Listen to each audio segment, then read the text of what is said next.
Rise. 37 District Court is now in session. Honorable John Chimera presiding. Good afternoon. You may be seated. The court will recall, call People versus James Edward Burke, case number 246440. Mr. Newman, we'll start with you. Your appearance. Thank you. Good afternoon. Corey Newman on behalf of the people. Very good. Mr. Curtis, your appearance. Mark Curtis on behalf of and honored to stand with Officer James Burke. Very good. Mr. Burke, your name for the record, please. James Burke. All right. And Mr. Burke, I think you know that you are charged with 2 counts of committing manslaughter with a motor vehicle. Yes, Your Honor. You understand those offenses are each punishable by up to 15 years in prison. Yes, Your Honor. You understand you're also charged with a moving violation causing serious impairment of a body function. Yes, Your Honor. You understand that's punishable by up to 93 days in jail and carries fines and costs to the amount of $500. Yes, Your Honor. You understand you're also charged with willful neglect of duty as a public officer. Yes, Your You Honor. understand that's punishable by up to 1 year in jail and carries fines and costs to the amount of $1,000. Yes, Your Honor. All right, the record should reflect that a preliminary examination with respect to the 2 charges of manslaughter with a motor vehicle began the day before yesterday. This is the continuing date for that preliminary examination. Mr. Burke, are you ready to proceed? Yes, Your Honor. Mr. Curtis? Yes, Your Honor. And Mr. Newman? Yes, Your Honor. All right, Mr. Newman, you can continue with your witness that was testifying the day before yesterday. Thank you. Before recalling Deputy Bosick, Your Honor. Very good.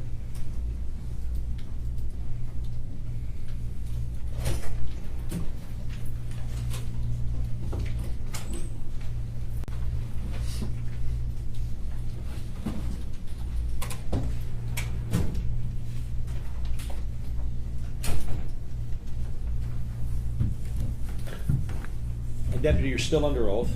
Mr. Newman, go ahead. Thank you. Good afternoon, sir. Good afternoon. Thank you.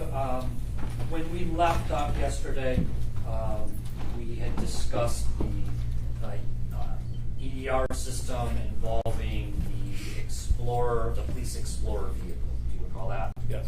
Okay. After your testimony on Monday, did you have an opportunity to review your report and kind of go over what your testimony was on Monday? I did. Okay. And you did that with your partner, Deputy Olson, was it? Correct. Okay. All right. After reviewing that, your testimony from Monday and your report, was there something that came to your attention with regards to the testimony involving the steering data that you had testified to regarding the Explorer that was being operated by Officer Burke? There was. Okay. What was that? So I was a little off on the increments. Actually, it was at 0.3 seconds. There was a steering wheel angle of 59 degrees to the right. At 0.2 seconds was 74 degrees to the right. 0.1 seconds was 6 degrees to the right. And at 0.0, it was 23 to the left. Okay. All right. So for accuracy's sake, obviously, because we want to be as accurate as possible, those are the correct increments for the data that was indicated for the steering. Correct. Okay, thank you. Now, that particular, I wanted to ask you, before we move on to the Durango. Well, let me just ask you, just to follow up on that a little bit. You mentioned the degrees. Degrees from where? From a certain line being the center of the vehicle? Correct. It's just like a straight steering wheel would be the 0 and then go to 360. And then to the right would obviously be to the right so many degrees, and to the left the other direction. Okay, just so I understand. Go ahead, Thank Mr. you. Newman. Before turning to the Durango, when you went to the scene, obviously, and did your walkthrough and made your observations, did you determine, well, let me ask you this. Did you also review at some point video that was involved with this particular crash? Yes. Okay. Can you tell the judge what type of video was it that you were able to view? It was just a recorded video. Okay. It was from the landscaping place. From a landscaping business? Yes, and it was on the east side of Shane. Okay, all right. And that would have been opposite of the Prospect Street, the Correct. intersection? Correct. Okay, all right. At any point, did you also view any of the in-car video from Officer Burke's vehicle? Yes. Okay. And what about the body cam video? No, I did not. You did not view the body cam video? Okay. Upon viewing that, did you determine, obviously, for the record, what direction was Officer Burke going on Shaner at the time of the crash? Southbound. Southbound. And southbound Shaner in that area of Prospect Street where this crash occurred, what is the speed limit on Shaner? 40 miles an hour. Now, after completing your download and the data from the police cruiser, did you also download the data, the EDR data for the white Dodge Durango? I did.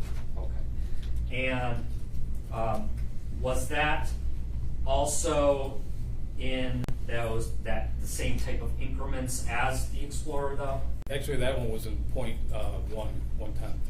1/10 Yes. increments? Yes. Okay, all right. And how far back from the area of impact did that data go back? 5 seconds. 5 seconds as well. Okay, thank you. So when you look at and you are analyzing that data at 5 seconds, what did that data indicate the speed of the Dodge Durango was at that point? I believe it was 24 miles an hour. 24 miles per hour, okay. And that vehicle would have been going in which direction? Northbound. Northbound on Shaner? Yes. Okay. 5 seconds, 24 miles per hour. At that point in time, was there any indication of braking at that point? No. No. At that point, was there any indication of any steering variations of any type of kind? No. No. So at that point, would it appear then that the vehicle was going straight down Shaner at 24 miles per hour? Yes. At 5 seconds prior to impact? Yes. The area of impact? Yes. Okay. From there, did you also obtain speeds in various increments? Yes, it was 1 second increments as well. 1 second increments, okay. So at 4 seconds, what was the speed of the white Dodge Durango? Could I review the? You want to, would that help to refresh your memory again? Okay. Average. Yes. A lot of numbers here. Yep. And I'm handing you again what's been marked as People's, what was exhibit? What was it, 9? Yes, 9, I'm sorry. Okay. So at 4 seconds, based on the data, what was it determined the speed of the Durango was? 21 miles an hour. Okay. So it decreased from 24 to 21? Correct. Okay. Was there any indication of any steering variation at that point? I don't believe so. I didn't include the steering on this diagram. It's not on that diagram? No. The braking is. The brake was applied at that point. Okay. So, according to the data, the brake was applied at 4 seconds. Correct. Okay. Do you have, is there a number that you associate with that in terms of like the degree of braking? No, but due to the decrease in speed, it wasn't that hard. It was Right. pretty light, yeah. Okay. All right. Very good. Okay. So now at 3 seconds prior to the area of impact, what was the speed of the vehicle? That was 18 miles an hour. All right. Again, decreasing speed. Yes. Is that correct? Okay. Yes. What at that point did you indicate any type of braking at that point? Yes, the brake is still on. Brake is still being activated? Yes. Okay. But do you recall whether there was any variation in the steering at that point? Again, I didn't include this. I can tell you from the EDR report, but I didn't include that information on this diagram. Okay. All right. At some point, then at 2 seconds, what was the speed of the vehicle?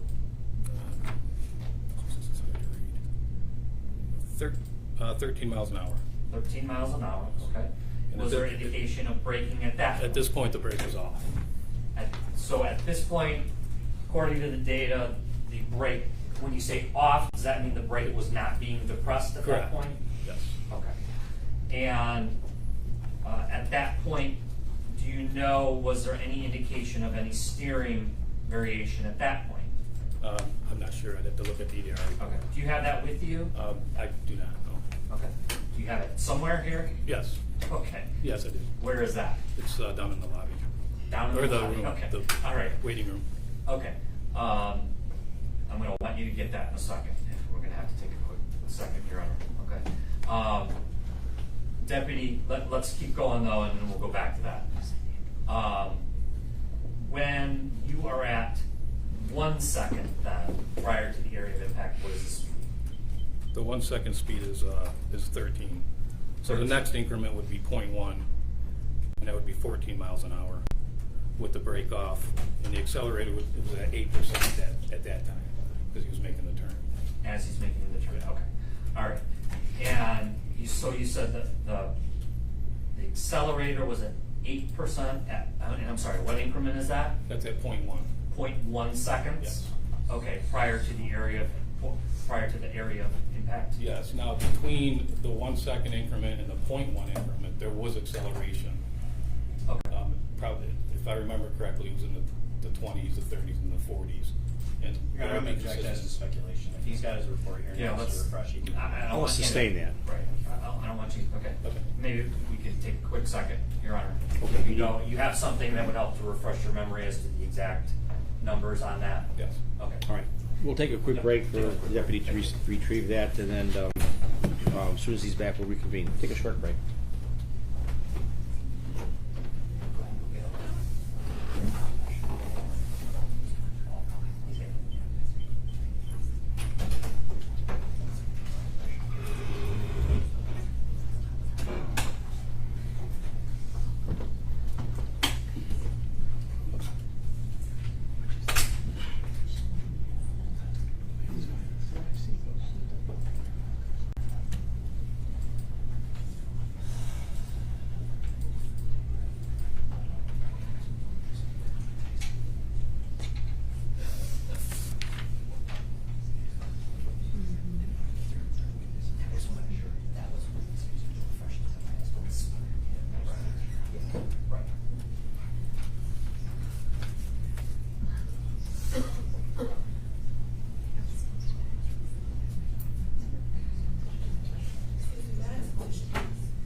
All rise, 37 District Court is back in session.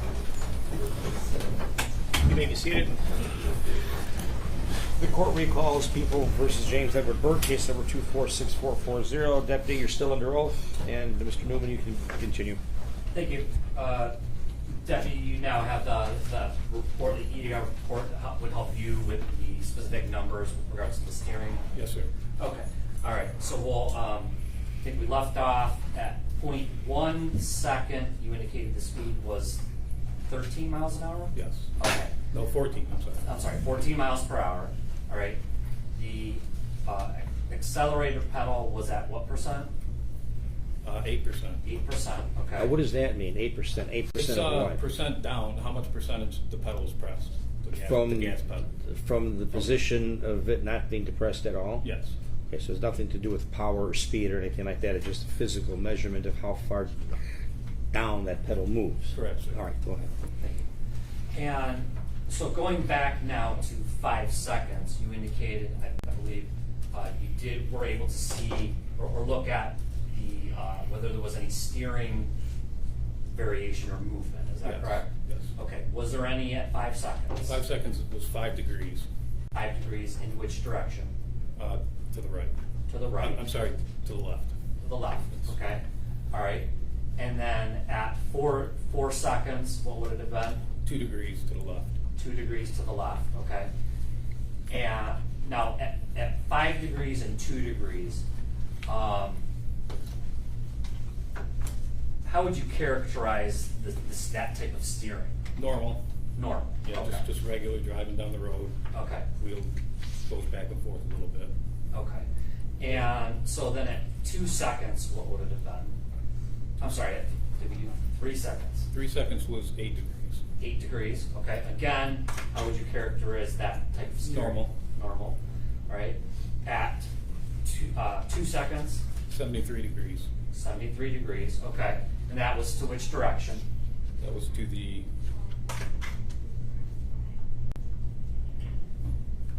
hang on, can I refer to this for a minute? Yes. I just want to make sure. Refresh I your just want to make memory, sure I got. See, all the directions are different with some of these vehicles, pertaining to negative or positive, which direction it actually is.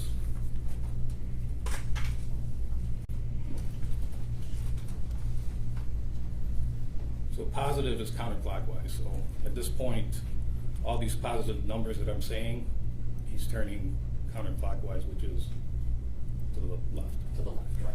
Okay. All right. And so at 2 seconds, it was 73 degrees, you said? Yes. All right. And what does that indicate to you? I think it's starting to make a turn. Okay. All right. Turn to the left. Yes, to the left. Okay. And at 1 second, 209 degrees. okay. And what would that indicate to you? A little sharper left turn. Okay. And at 0.1 second. That was 308 degrees. So Okay. that's basically making almost a full turn. Okay. Very good. All right. Now, after going through and determining, gathering all of that data on the speeds, braking, steering, you indicated that you did create a diagram to show the speed of each of these vehicles at those different increments that you've just testified to. Is that correct? Correct. And I'm showing you, obviously, and you've used this to refresh your memory on the speeds, correct? Yeah. Yes. And you created that from the data that you obtained from the EDR? Correct. Okay, and does that accurately depict, and is that the diagram that you prepared in order to show those various increments that you've testified to in the speed of the vehicle? Yes. Okay. Does this also indicate on here at some different variation of locations the braking of these vehicles? Yes. Okay, all right. And has this been altered or changed in any way from the time that you produced it? No, sir. I would move for admission of number 9 at this point, Your Honor. Okay, Mr. Curtis. May I have word here, Your Honor? Yes. Sergeant, I see there's, sorry, Deputy. I see that there's 2 names. I see that there's 2 names on this, yours and Deputy Ashley Olson. Yes. Who created that? I did. You did? Why is Ashley Olson's name on it? Because we go back and forth with the math and the figuring out the distances and stuff like that. Okay, so did as far as the math and the calculations, did you do them or did Deputy Olson do them? Deputy Olson did the calculations. Okay, so you're just basically reading what's on the diagram, correct? Yes. And taking what's on the EDR and putting it on the diagram. You're just reading what's in the notes and then reading what's on the diagram. You didn't actually do the calculations. I did some of them. We kind of went back and forth. And Deputy, did you do these? some of them I did, yeah. Which ones? I'm not sure. We kind of went back. We were working together. Okay. Let me ask a question. Number 4 seconds for the white Durango, correct? What did you list there as the speed?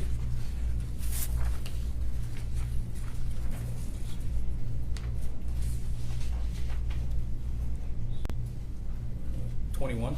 Okay. I'm going to refresh your recollection. This is the VIN number for the Durango, correct? Yes. What's the speed for the 4 seconds? So this 4 seconds is 20 miles an hour, but this is the first prior event. That's the most recent event. So that would have been after this one. So this would be the correct one because those SNAs on the bottom indicate a power, probably a power loss. So this is the first prior is the one you want to use. Says who? Says me. And that's just based on your experience? Yes.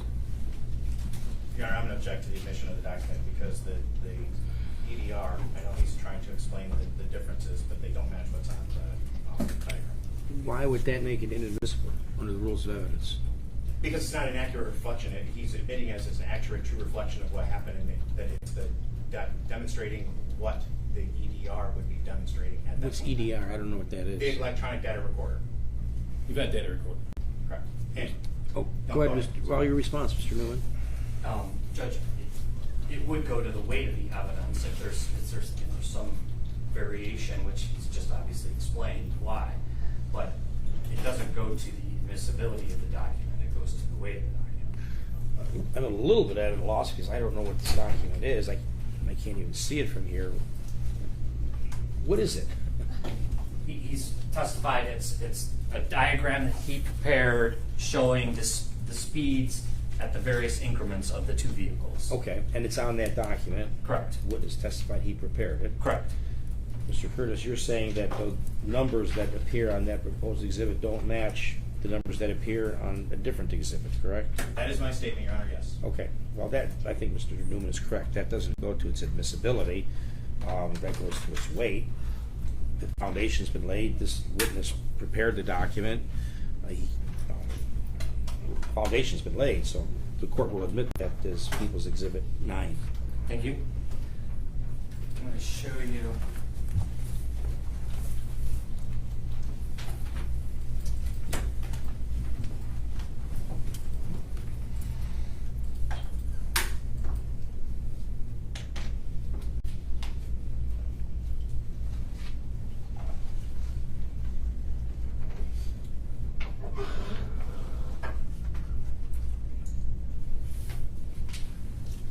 For the record, I'm displaying on the monitor People's Exhibit number 9. Is that correct, sir? Yes, sir. And that's the diagram we were just talking about, correct? Yes. Okay, all right.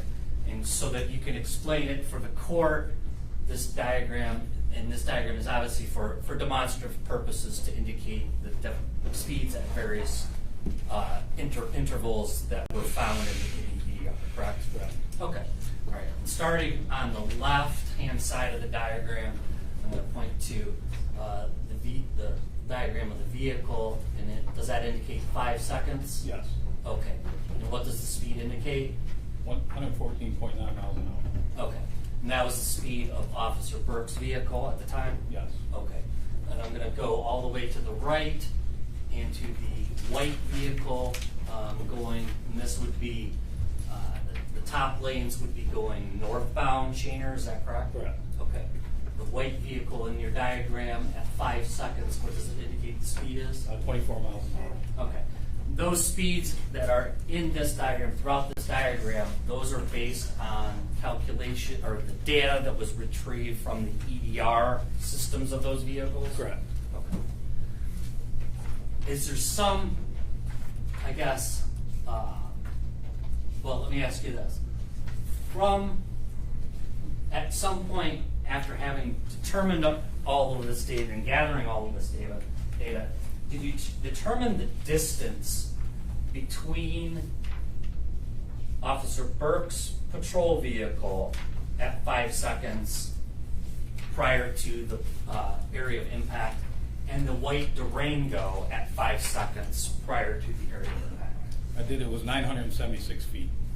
976 feet, okay. Approximately. All right. And when, and how do you determine that? You just take a measurement in the software. This is a scale diagram. You just take a measurement from one point to another, and you get the distance. Okay. All right. 976 feet, in, I guess, layman's terms, using maybe like football fields, how far is that approximately? So a football field is 360 feet, so it's probably just over 3 football fields, or just below 3 football fields. Okay. Just less than 3 football Yes. fields. Okay. All right. And that was the distance between, so we're clear, that was the distance between Officer Burke's vehicle at 5 seconds and the Durango 5 seconds prior to the impact. Correct. Okay. Now, after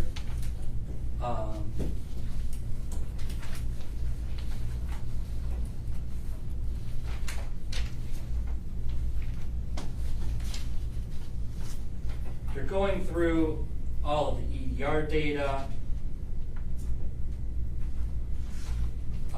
what did you determine with regards to the manner of the turn of the Durango? I found it to be an improper turn. Okay, how so? Because the proper turning area would be, you can see that's covered up here, would be a break in this, yeah, you can see it right here, this break in this double yellow line, that's the proper place to turn.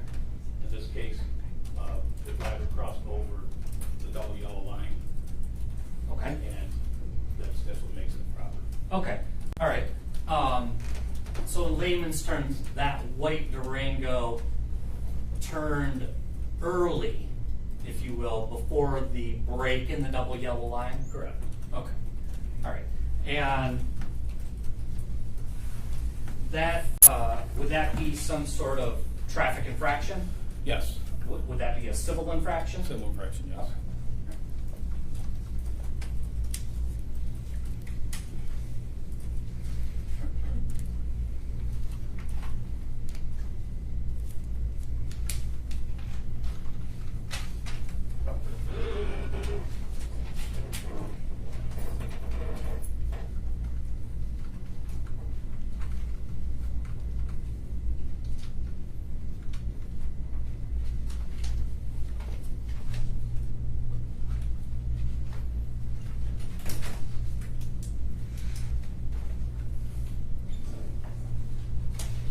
Okay.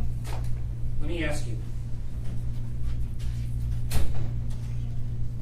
At 5 seconds, Officer Burke's vehicle going 114.9 miles per hour. How many feet per second would he have been traveling? Off the top of my head, I believe it's 169 feet per second. I don't want you to do it. Okay. I want to be Yeah, accurate. I think- Okay. yeah. Is there a calculation that There you is. do to determine that? There is. Okay. Have you done that calculation? Yes. And what? I don't want you to speculate. I want you to be accurate. So 114.9. How many feet per second is he traveling? I would need to calculate. I don't remember exactly. There's so many Okay. speed numbers. Do you know how to do that calculation now? Yes. Okay. Let's get a calculator. Okay.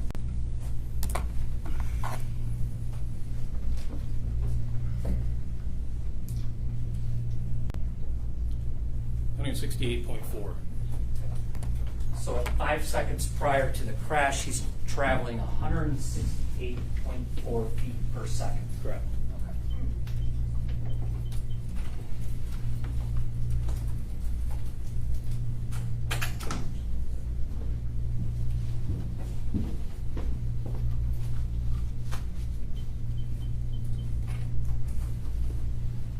And how many feet per second would a person be traveling if they were going the speed limit of 40 miles per hour?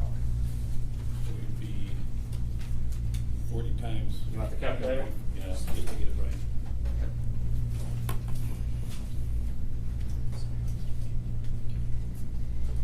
58.6. 58.6 feet per second. Yes. Okay.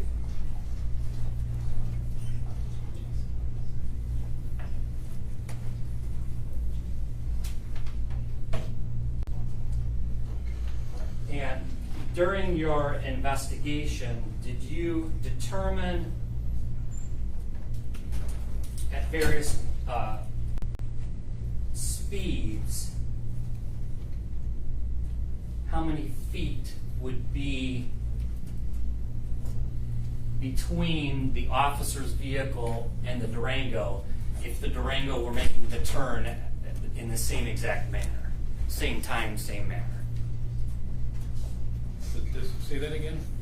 At some point in time during your investigation, did you determine at a different speed, say 40 miles per hour, the speed limit, how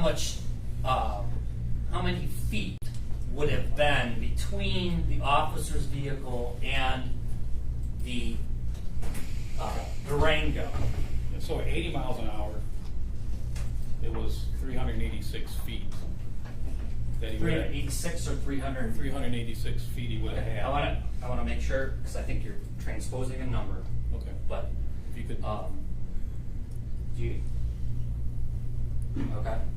Do you remember? Are you sure? I want to be accurate It because could be 368. 368 feet. It could be either one. I don't remember off the top of my head. Okay. Do you have that somewhere? I want you to be I accurate. don't think I do.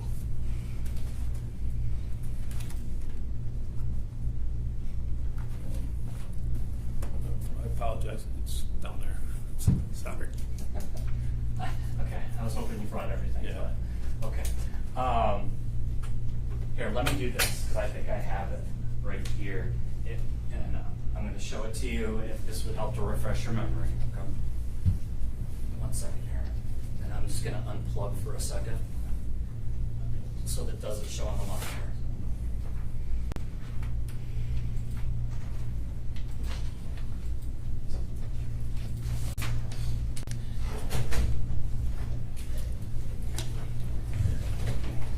See that diagram? Okay. Does that help to refresh your memory as to It does. how many feet? Yes. Okay, and what was it? 368. Yeah. Oh, thank you. 368 feet? Yes. Okay, all right. Now that would be from, if the Durango had been turning in the same exact manner and time, but the police vehicle was only going 80 miles per hour, you said? Yes. Okay. How much space would there have been between the police vehicle and the Durango? 368 feet. Okay.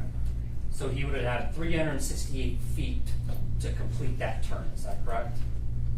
Before Yes. that, Yes. before that vehicle would have impacted. Right. Okay. Now, did you also do the calculation with regards to the speed limit as well? I did. Okay. And how many feet between the Durango, again, and the police cruiser going 40 miles per hour? 576. Jesus. There we go. And that'll refresh your memory. 594 feet. 594 I feet. apologize. It's Okay. a lot of numbers. All right. Thank you.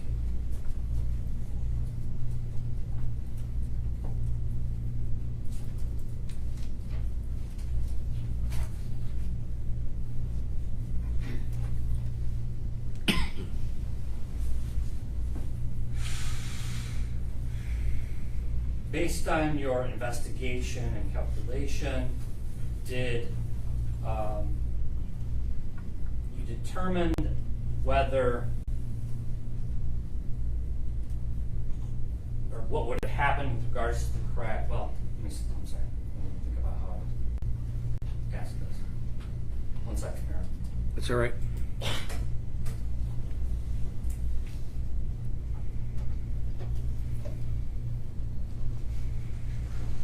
One second.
exhibit number 10. Can you tell me what that is, please? That's basically a top-down view of the scene and the path of travel that each vehicle took. Okay. And that's based on your investigation and all the EDR data and the scene investigation, is that correct? Yes, and it's lining up the vehicles with the roadway evidence. With the roadway evidence, Yes. okay. Meaning that the debris field and things that Yeah, things of that gouges nature. and the tire marks. Gouges, tire marks. Okay, thank you. All right, and that accurately depicts how it appeared back when you prepared it? Yes. Okay. Has it been altered and changed in any way? No. Okay. I would move for admission on number 10. Mr. Curtis? No objection to that. All right, 10 is admitted. Go ahead, Mr. Newman. Thank you. 1 second.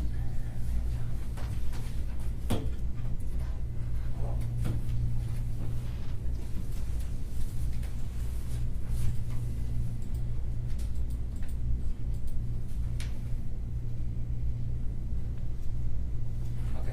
Showing you people's exhibit number 10, is that correct? Yes. Okay.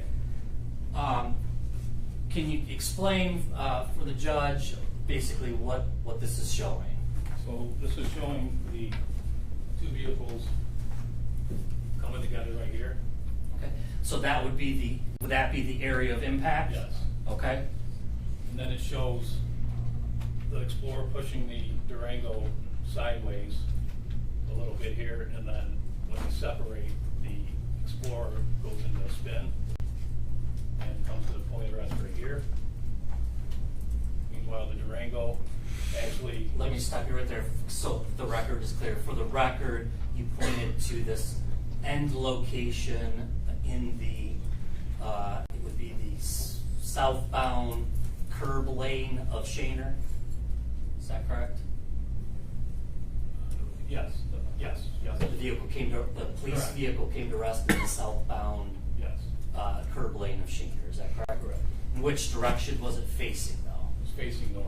Facing northbound. Okay. All right. And then the Durango? Durango strikes the curb right here, becomes airborne for approximately 51 feet, lands on the sidewalk here, skids to the grassy area, and rolls until it comes to rest right here. All right. Thank you. It's in front of the building, which I'm not sure it is. Okay. All right. Thank you. And that is your, I guess, recreation of the crash as your investigation found? Yes, basically the impact and their post-impact travels.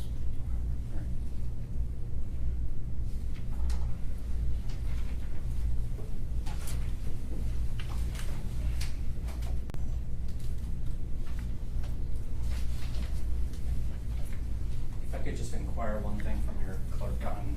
Yes.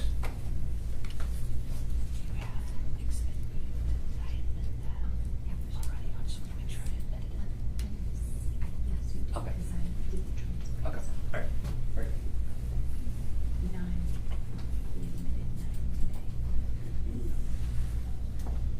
Okay. Thank you. I don't have any further here.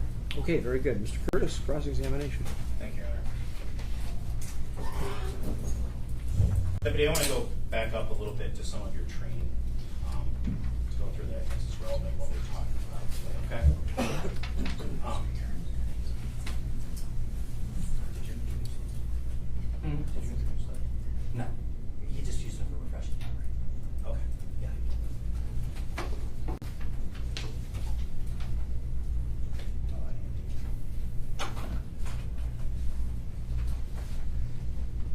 You took a lot, what is IPTM? The Institute of Police Technology and Management. It's out of the University of South Florida. Okay, and have you attended there a lot? I've taken a handful of classes there. Okay. And those would be annotated on your CV, right? Yes. And you've been a traffic accident reconstructionist for 17 years, correct? Actually, I wasn't a reconstructionist until 2007 when I went through the 2-week reconstruction course. Okay, so my math's horrible. So that would be 17 years. sure. That's 17, 18 years Yeah. almost, right? Okay, all right. One of the courses that you took is back in September of 2019 is titled Human Factors in Crash Reconstruction. Do you remember taking that course? I do.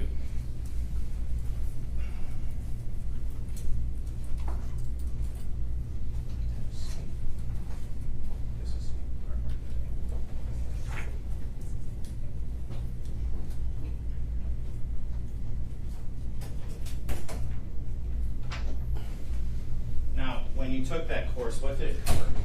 It covered perception and reaction from drivers, the behavior of how they react to stuff like that. It actually included, and I'm going to show you what has been marked as Defendant's Proposed Exhibit A.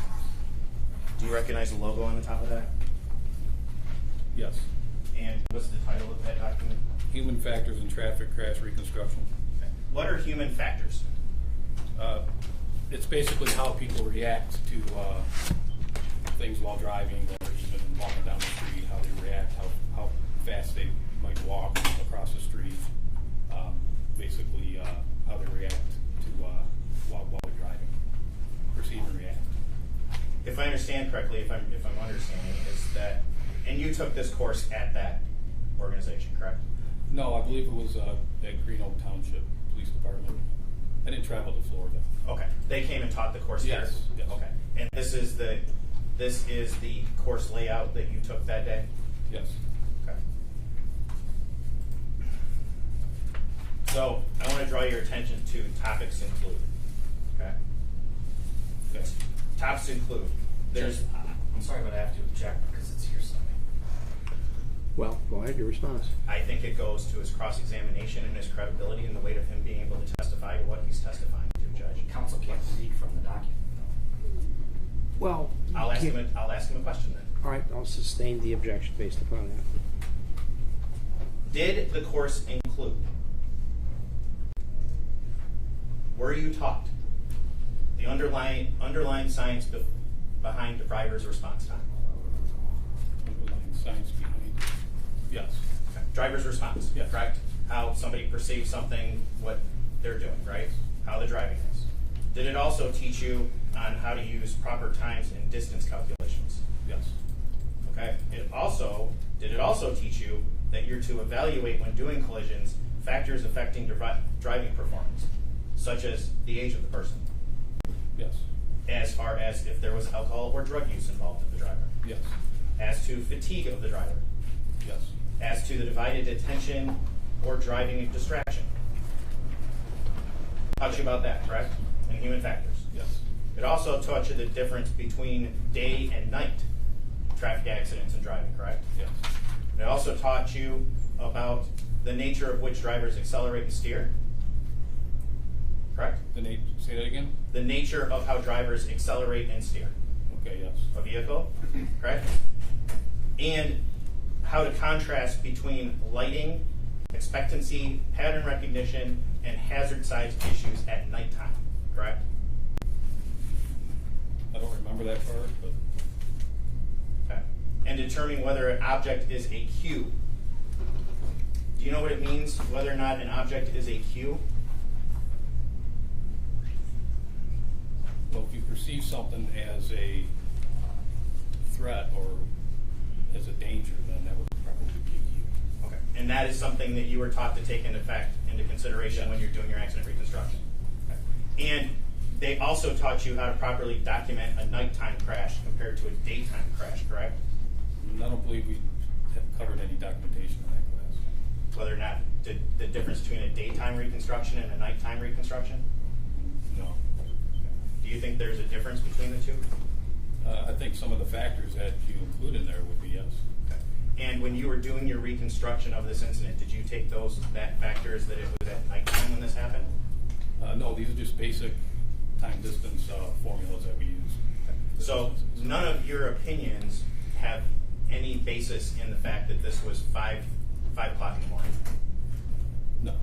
No basis on the lighting, correct? No. No basis on the street lights? No. No basis on the level of traffic that's occurring, correct? Correct. And no basis on whether the driver that was intoxicated was a .198 or not? Objection, Your Honor. I think they should sustain that. Well, Your Honor, human factors, one of them is, and he testified to this to be taken into consideration in an accident reconstruction, is the alcohol level of the individual drivers. Well, but there's been no evidence to indicate that the other driver of the vehicle that got involved in this action was intoxicated. In fact, that's not in evidence, isn't it? Well, Your Honor, I'll withdraw 1.98. All right. But the issue will be is whether or not that should be taken into consideration in the reconstruction is whether or not the drivers were using alcohol at the time. Okay, you can ask that question in the abstract, or that generalization. Go ahead. Do you need me to repeat it, or? If you're doing time distance based on alcohol, then yeah, you would increase the perception and reaction time on that person. Okay. At one point in time, did you learn through your investigation the blood alcohol content of the drivers of the vehicles? I didn't ask for the result. I just asked if he learned. I think he can ask that. That's a yes or no question. Yes. Did you take that into consideration in your factors? No.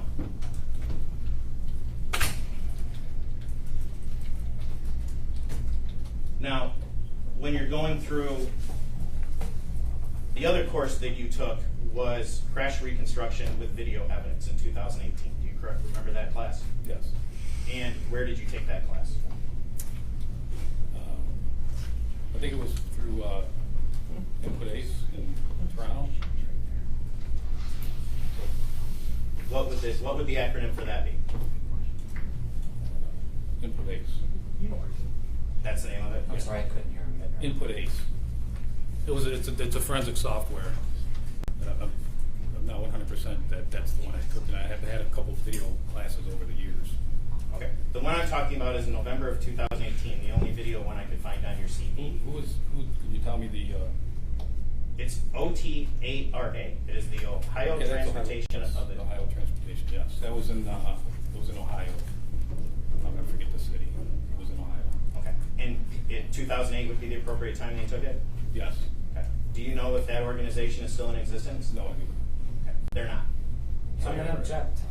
Is he testifying now? And what? I'm going to object. Is counsel testifying? There's no evidence of that. Well, No problem. Here, if you I'll want to stipulate to it, I'll give you the certificate right here that shows that it's no longer in existence. okay, I don't think that's the question. Whether That's it's not the proper way right. to That's what get Mr. Newman. evidence. Okay. Mr. Newman, I understand. Let's tighten it up a little bit. Question answer. All right. Did you review any video evidence in regards to reconstructing this accident? Yes.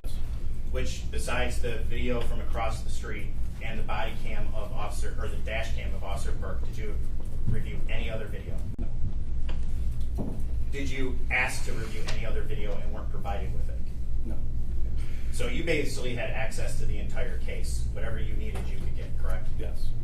And that would go as far as the data or the recorders for both cars? Yes. Right.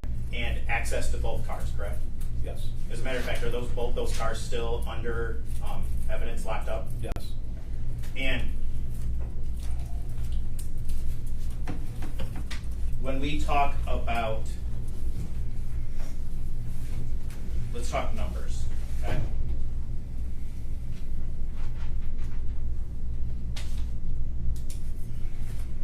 What is the purpose of doing an accident reconstruction? It's an effort to determine how the crash occurred with whatever evidence is available.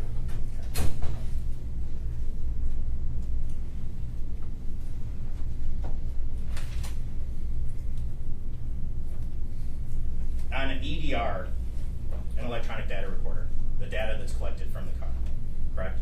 Event data recorder. Event data recorder, sorry. Event data recorder. Yes. Does it calculate or demonstrate in the records that you examined whether or not there's master cylinder pressure? Do you know what I mean by that? Yes. Okay. Does it indicate that in any of the recoveries from the Durango or from the Explorer? No. What is the master cylinder pressure? It's the pressure that when you hit the brake, it's the pressure that the pedal goes to the master cylinder itself to compress the brakes. So in going back over the documents, you put up with the numbers as far as brake on, brake off. That's all you know as far as whether it's brake on, brake off, or ABS kicks on, correct? Correct. You don't know at the time the ABS kicks in how hard the driver of that vehicle may be pushing on that brake pedal. No, just enough to kick in on the ABS. How much does it take to kick on the ABS? I'm not sure. Wouldn't that be something you want to know? I felt that I took what I needed out of the data and did the proper thing. Okay. So you're just indicating when the brake was put on, correct? Yes. And when Now- the ABS was locked. Do you also do a driver's history as far as running a driver's history in regards to the driver? Got that all mixed up. Do you run a SOS history or a driver's history of the individuals to make sure that they're licensed to drive the vehicles? No, I did not. You don't think that was important in regards to the case? Well, I knew that there was, I'm gonna object that's non-responsive. He's your witness. Well, he's never really offered a He response. And the testified he question didn't is, check it, so. well, he testified that he didn't check, and the question is whether or not he thinks the fact that he didn't check is important or not. That's the question. I mean, I think the witness can answer that. Why did you? it, Go ahead. because I already knew he was suspended. Now,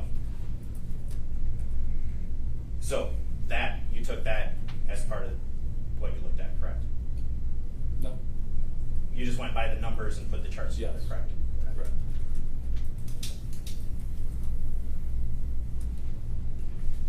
I want to talk about the steering of the vehicles. You made a statement that I want to make sure I'm clear on.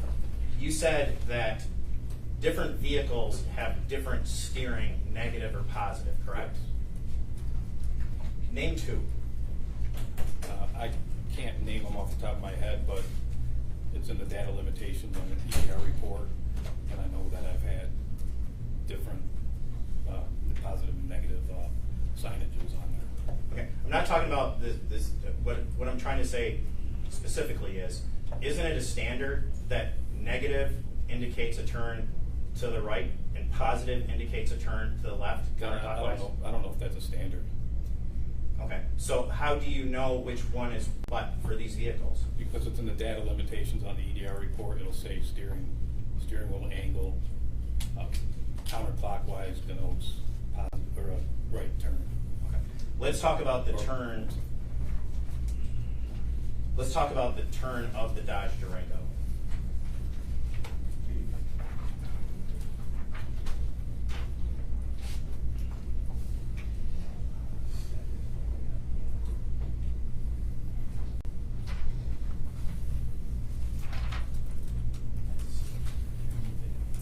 Yeah. I'm going to show you what's been marked as defendant's proposed exhibit. You watched the dash cam video, correct? Yes. Okay. Do you recognize this image? It's a still shot. Yes. Okay. What is that? That's the still shot of the Explorer going southbound on Shaner and the Durango making a left turn on the Prospect. Okay. And what is that from? It appears to be from the dash cam. Okay. It actually says where it's from, doesn't it? Yeah, Warren Police Department. Okay. And is that the fair and adequate representation of what you observed on the video? Yes. Okay. I move for admission of the defendant's proposed exhibit B. All right, Mr. Newman? No objection. B is admitted. If I may approach. Yes, please. Thank you. Now, you already testified that the turn that the Durango was making was an improper turn, correct? Correct. Does this demonstrate that turn? It does. Okay. What's improper about it? He's crossing the double yellow line that divides east or northbound and southbound Shaner. Okay. And he's turning in the path of the Explorer, correct? Correct. Now, how far was he making that turn from that intersection? About 24 feet 8 inches. Okay. Is that considered, and where is he turning into? He's turning onto Prospect, but at this point he would be going into the eastbound. Okay. I was going to ask you, thank you. I was going to ask you, because we've got this right behind you, correct?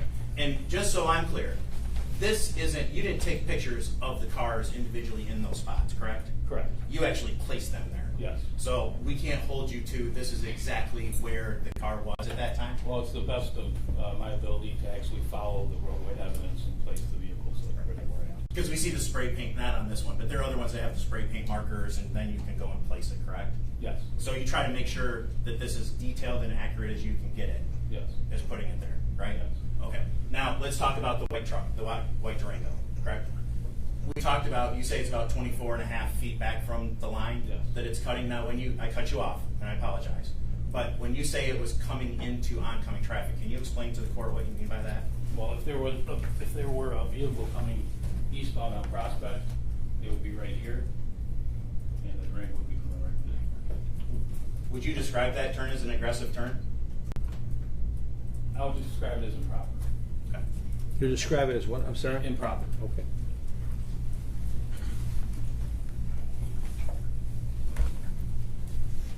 But if there would have been a car sitting on Prospect at that point in time, that Durango, if it would have completed the turn, would have hit that car? Yes.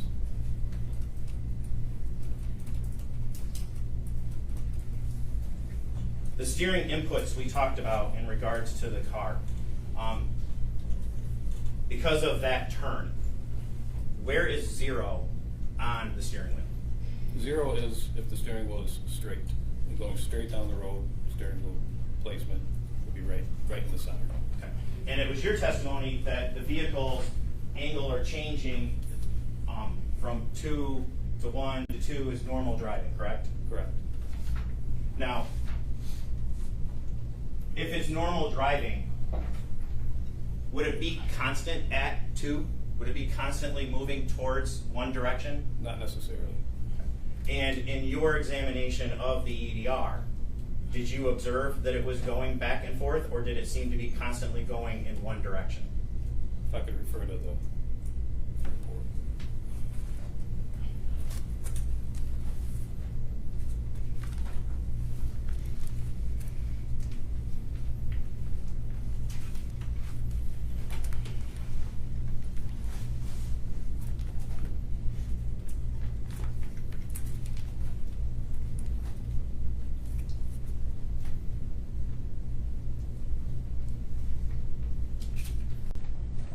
There is a variation between the positive and the negative at negative 3.7 to negative 3.4. Those 4 intervals indicate a negative number. Okay. Which indicates to you what? It's clockwise. What was the answer? I'm sorry? Clockwise. Okay. Which means the wheels would be going to the Left. No, right. okay. Now, after that, do the variables tend to start to increase towards the left or to the right? Left. And how significantly to the left? It's pretty consistent for.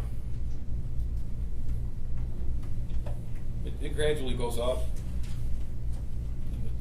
It goes up all the way to the end. So, correct me if I'm wrong, if I understand this correctly. As the Durango's driving down Shaner, it's driving straight from up until about 3 seconds, correct? Correct. How far at 3 seconds is the vehicle from the point of impact? Be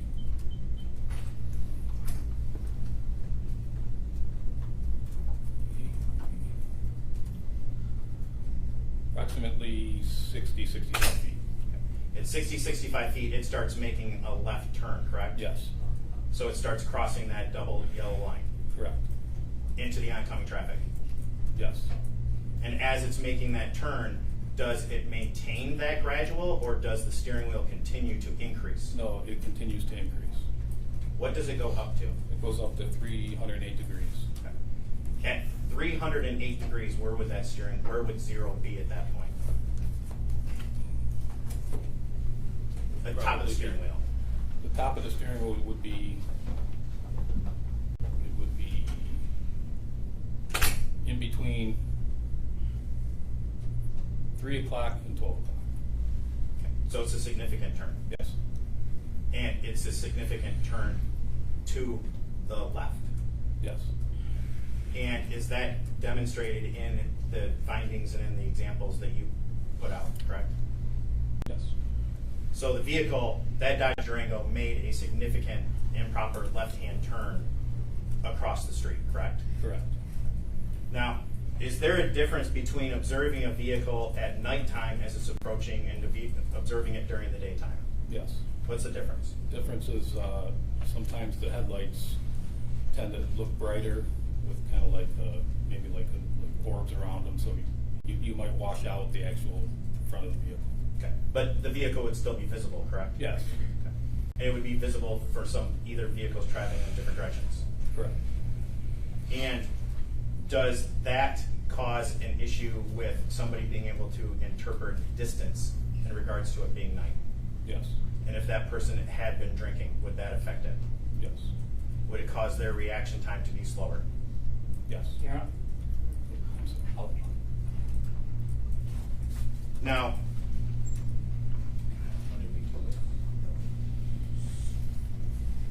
I know you gave it back to me.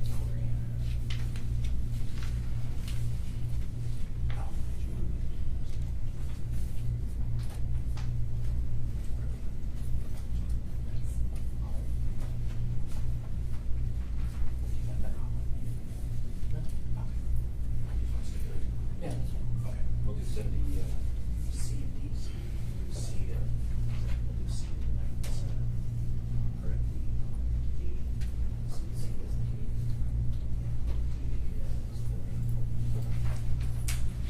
Yeah, I believe there's a stipulation, Mr. Newman had referenced them before, but they're the diagrams that the deputy prepared showing the speeds at 40 miles an hour and 80 miles an hour. I think we're going to stipulate to the admission of those.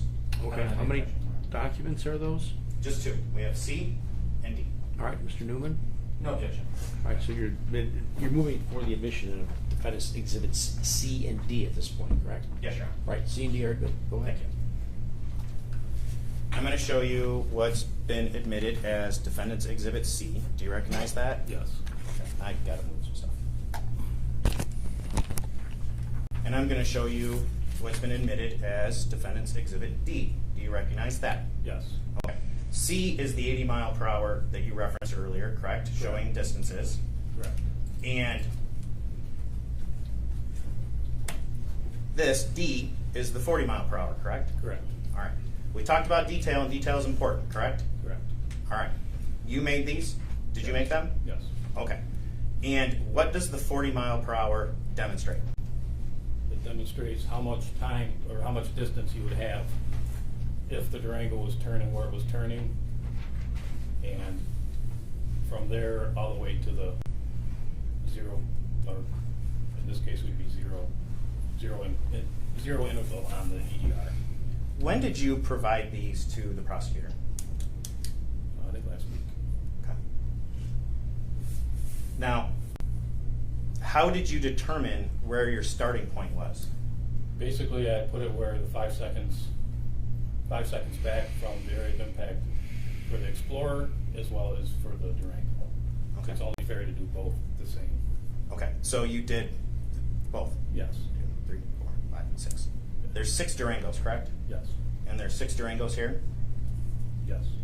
Why is there only 5 patrol cars? Because they don't have one at the area of impact, because he went ahead. Okay, but don't you think it'd be important to demonstrate where, if there's 5 data points, and you're saying that his speed would have been where he would have been at point of impact at 0, to put that on there?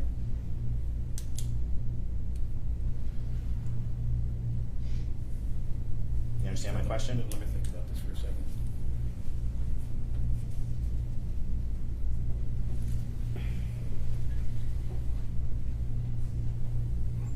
Okay, it would be the same amount of distance, so it's not on here, but it would be another 58 feet. So those are inaccurate, aren't they? If you want to include the impact vehicle, then yes. Because your data points are 0 to 5, correct? Yes. That's why you have 6 Durangos, Yes. because you put their point of impact on there, correct? Well, I put To where show they're distance? returning- Yeah, where they're returning at. Wouldn't it be important to also put the Explorer on and where Yes. it would be? So these actually don't demonstrate the distance between the Explorer if he would have been doing those times and the point of impact. Correct.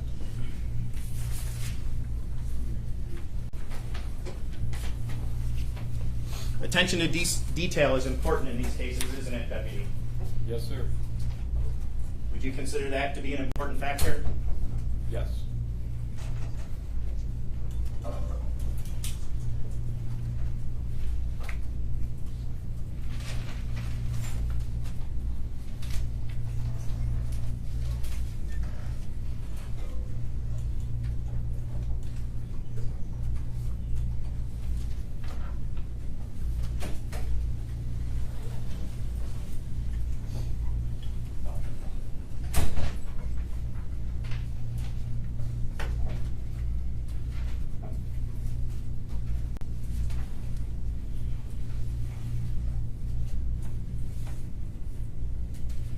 want to talk about the dash cam video. You watched that also, correct? We talked that you watched that. Yes, Is there a speed on the top of that dash cam video? there is. And do you know what records that? GPS, Okay. That is not the same as the EDR, correct? correct. And when you say it's GPS speed, what do you mean by that?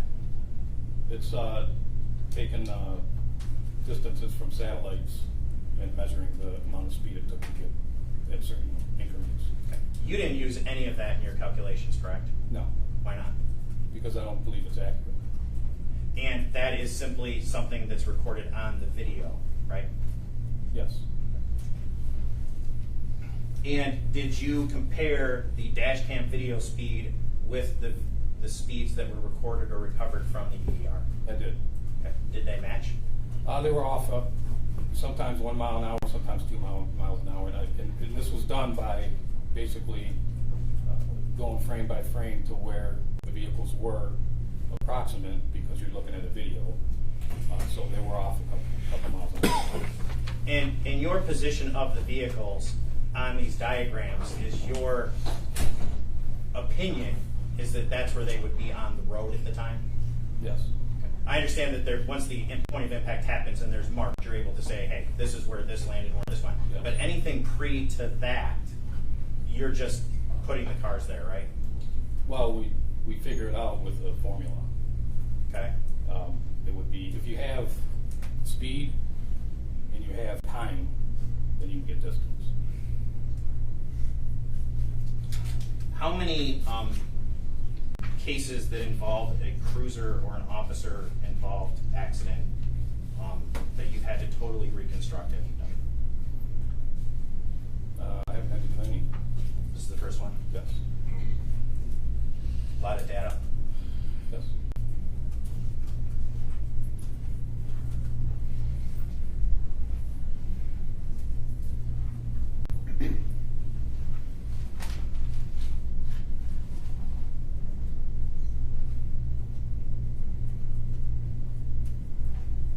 Sorry, one moment.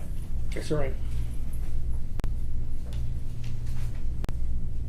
We talked, the judge asked you about, and I kind of wanted to back up for a second, because I think we talked about delta V, correct? Correct. Can you explain what delta V is? It's the change in velocity throughout the course of the crash. And we talked about when that would be what that triggers or doesn't trigger. Yes. When does it trigger? When the airbags, well, you can have a deployment event, which would be when the airbags go off, but you could also have a non-deployment event, which would be like a really, really hard break.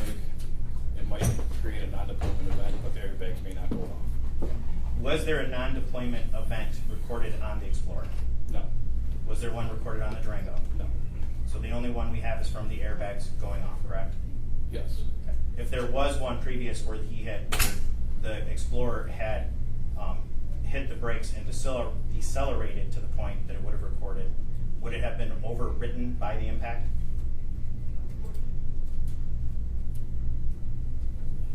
say that again? That was a long question, sorry. If there had been a deceleration event, delta V would have been triggered, right? Would it be overwritten by the impact? It depends on how many events there are already stored in there. Okay. This particular vehicle, I don't know how many they store, but on that particular one, that particular event data recorder report does have 2 on there. And one is not from the crash. It's from just what we spoke of. When you say it's not there from the crash, what It's because you go by key cycles, and I believe on that first event, there was 1,228 key cycles, and the key cycles at the time of the crash were up in the 1,500s. okay. So it'd be almost impossible, so we would have to take a key and do 300 cycles, and that's why. Can you, for the record, I know what a key cycle is, but can you say what a key cycle is? Yeah, it's when you turn the key to the on position. Okay. So every time that's a key cycle? Yes. Okay. And there was no indication that that had taken place? No. Would it be affected if the battery in the car or the car lost power due to the accident? That could happen, yes. Do you know whether or not the Explorer lost power? Yes, I believe it did. And did you have to physically, not physically, but did you have to manually give it power in order to download this EDR? No, because we went through the airbag control module. Okay. You don't need, the airbag control module is what activates the airbags when the Delta V goes to a certain point. It basically says something bad's going to happen here, so it activates the airbags. And that's usually located at center mass of the vehicle, and you don't need power to get it from there. Okay, and that's where you got it from? Yes. Okay. Now, I want to talk about what it does or doesn't record. We talked about the master cylinder brake pressure. Does it record whether seatbelts are used or not used? Yes. Does it record whether or not somebody's using their blinker or not? No. In the video that you reviewed of this incident from the landscaping company and from the cruiser video, did you observe the blinker, the left turn blinker on the Durango at the time it was making the turn? I consider that indeterminate, What do you mean by that? which I have no idea. It's too hard to see. I didn't want to make a indication on that because I wasn't comfortable saying yes or no on that because of the headlights that were kind of blown out. Okay. But you're not saying yes, but you're not saying no. Correct. Okay.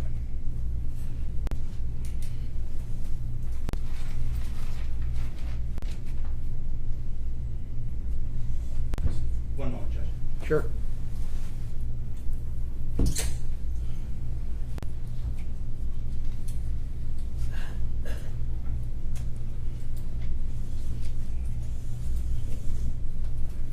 Nothing further. Thank you, Your Honor. Just one question before we get to redirect. Delta V, that only is triggered by sudden deceleration, correct?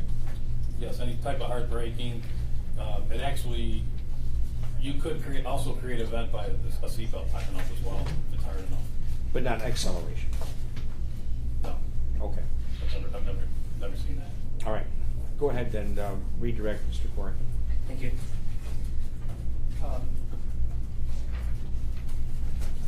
Deputy Rose, if you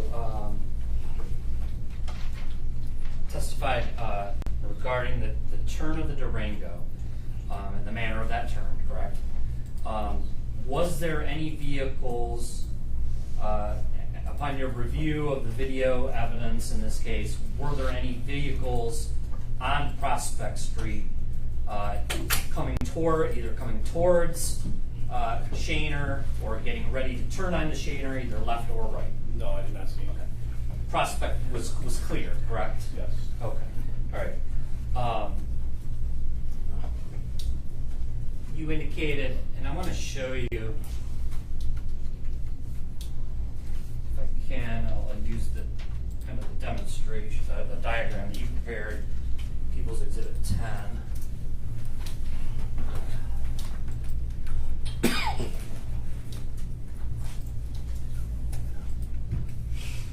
All right, I'm showing you People's Exhibit number 10, okay? Recall this? Yes. Okay. You indicated, and you placed pointing specifically to the point of impact, or the area of impact. In this, you have Officer Burke's vehicle in the, I guess it would be the curb lane, correct? Yes. Going southbound Shaner. And the point of area of impact of the Durango in that southbound lane of Shaner as well, correct? Correct. All right. Now you have that Durango pointing in a certain direction, correct? Is the angle that you have that Durango pointed based on the actual steering angles that you're seeing in the data? No. Okay. No, it's based on visual through the video as well as the damage, matching of the damage. Okay. All right. Now, you indicated that the vehicle began its turn early prior to the break at the yellow line, correct? Correct. Okay. And if that vehicle had continued unabated, obviously you don't know the manner in which that driver was going to continue to drive if it had not been struck, correct? Correct. All right. That would just be speculation on your part, correct? Yes. Okay. So you don't know if that vehicle was going to continue turning into the wrong lane, or if it was going to cut across that lane into what would be the proper lane, if you will, correct? Correct.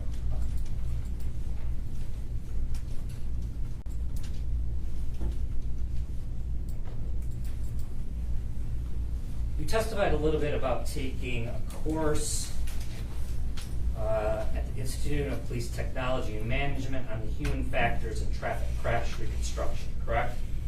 Correct. Okay. At that course, what do you learn about individuals' ability to perceive speed at nighttime? It's more difficult. Okay. It's more difficult. And why is that? Because it's dark out, you have headlights coming at you. It would be more difficult to see. Okay. All right. Would more lights, based on what you learned, would more lights increase the ability of someone to see and judge the speed of a vehicle? I'm not sure. Okay. All right. And I'm talking about police lights on a vehicle.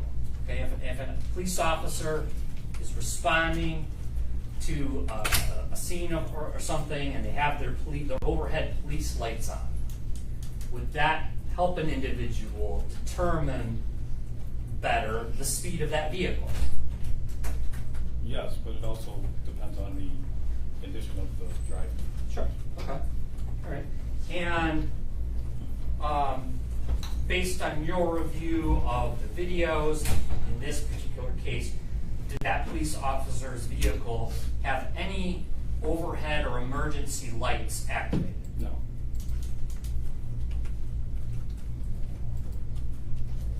Were there any sirens activated? No.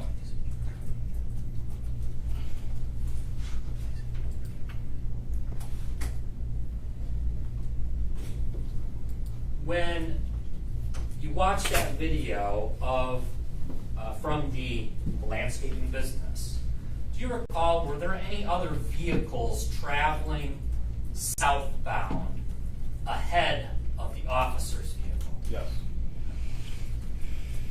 And when you watch that video, did the white Durango have to wait for that vehicle to clear before it began to make its turn? I don't believe so. Okay. Was it still approaching the intersection at that point? Yes.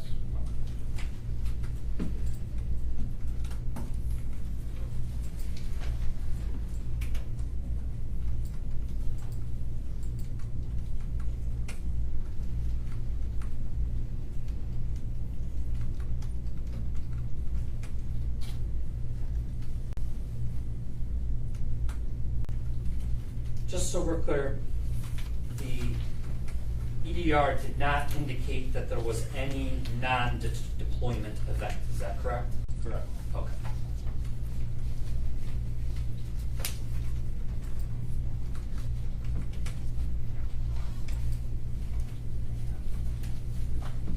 Thank you. All right, thank you, Mr. Newman. Recross, Mr. Curtis. Thank you, Your Honor.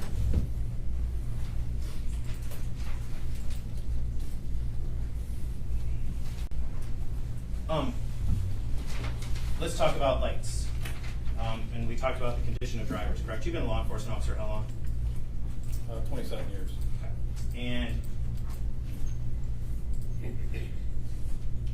we talked about, the prosecutor, Mr. Newman, asked you about a person's ability to whether more lights or less lights, and you stated the condition of the driver might have an effect on that, correct? Correct. Did you learn in that course that a driver who may be under the influence of alcohol would affect their ability to recognize speed of a vehicle? Yes.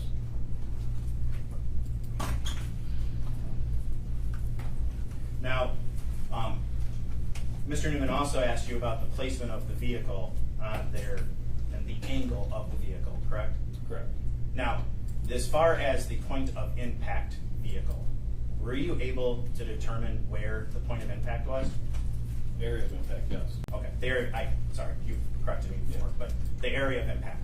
So that vehicle, that's where the area of impact was at that corner, correct? Correct. And that area of the closeness to that curb, short of, or making an improper left turn across a double yellow, correct? Yes. Okay.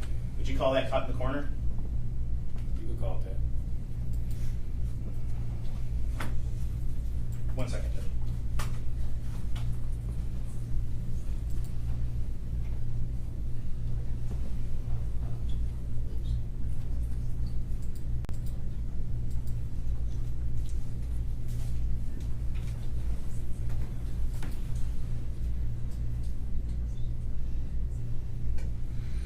1 follow-up question.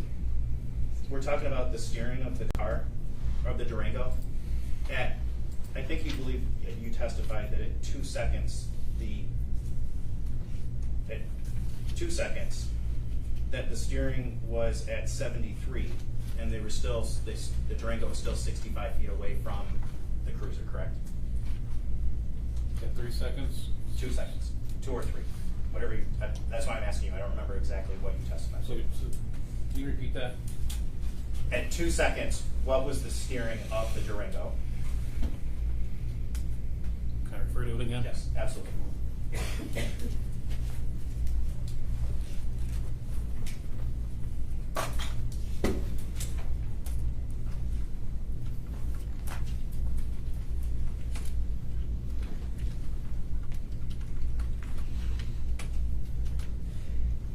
2 seconds was 73, yes.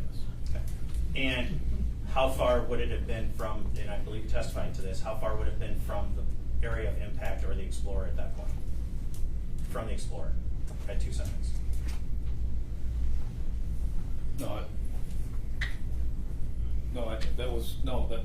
The measurement that I gave was from 5 seconds to 5 seconds. Okay. Okay. I appreciate it. Nothing further. Okay, Deputy Mosek, thank you. You can Thank you. just step down. Thank you. Mr. Newman, you can call your next witness.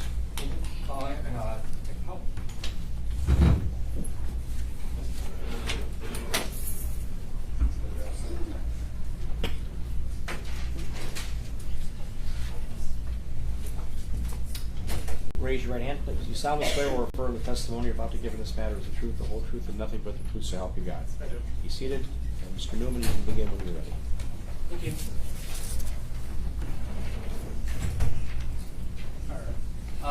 Good afternoon, sir. Good afternoon. Can you please state your name, spell it for the record? Jacob Howell, Howell. And what is your occupation, sir? I'm a detective sergeant at the Macomb County Sheriff's Office in the Detective Bureau. All right. How long have you been a detective with the Macomb County Sheriff's Office? Detective sergeant, it's been about 4 months. I was previously a detective for 4.5 years. Okay. All right. And prior to that, were you also a police officer? Correct. Okay. How long total as a police officer? Sworn police officer, just a little over 10 years, and then I did 2 years in corrections before that. Okay. Thank you. All right. And you worked for the Macomb County Sheriff's Office, is that correct? Yes, sir. All right. And at some point, were you assigned to, I guess, take over this case as the officer in charge of the case? Yes, sir, from Detective Sergeant Miller. Okay. The original officer in charge at the time of the incident, that was Sergeant Miller? Correct. Okay. And I believe, did he go off on some medical leave and things of that nature, so you ended up taking it over at some point? Correct. We went to shift work. You went back to shift work. Okay. All right. So, having taken over this case as officer in charge, at some point, did you obviously review all of the reports, videos, physical evidence that was in evidence, things of that nature? Every single thing, everything I could, but yes, I close Okay. to it. All right. Specifically, though, you've reviewed all the reports, all the diagrams, yeah, prepared, things yeah. like that. Okay. All right. And did you have an opportunity also to review the in-car video of Officer Burke? Yes. All right. And at some point, upon reviewing that particular video, did you take notes in order to determine kind of in that video the actions that Officer Burke was taking in terms of like where he was traveling, what roads he was on, what times they were, things of that nature? Yes. All right. And that particular in-car video, that was provided by the Warren Police Department, correct? Yes. To the Macomb County Sheriff's Office, is that correct? Yes. I'm going to ask that we put People's Exhibit 4 up, and I'm going to ask you some questions.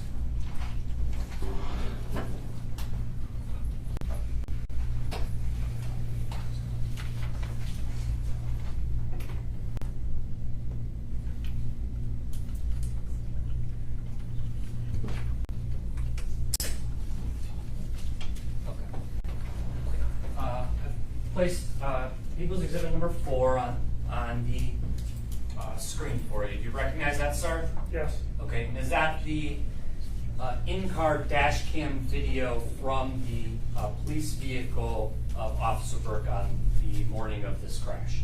Correct. Okay. And just to kind of set the scene, does this indicate in the left-hand corner, and it's actually kind of cut off by my computer. Let me see if I can get it to fit correctly. Is that better? Yeah. Nope. Yeah, you can't see the speed still, though. I'm willing to stipulate that this is the cruiser video from Officer Burke and Officer. Yeah, I just wanted to be able to actually. I'm sorry, what was that, Mr. Curtis? Your Honor, I'm willing to help out Mr. Newman. I'm willing to stipulate that this is for prelim purposes, that this is the dash cam from Officer Burke and Officer Rodolfo's car. All right. Cruiser that night. Well, this has been admitted previously, hasn't Right, it? sorry. I thought so. Oh, sorry. Yeah, it's been I was trying to get the identification. No, I'm just trying to get it so he could actually, because it was cut off on the screen, see what Sorry. it says. Thank you. I appreciate it. Okay, so this video, just to set this kind of the scene, in the left-hand corner of that video, what information does that provide? The police department, the officers that were in that vehicle at the time, and also the miles per hour of the vehicle. Okay, and we heard previous testimony that that speed is determined through GPS, is that correct?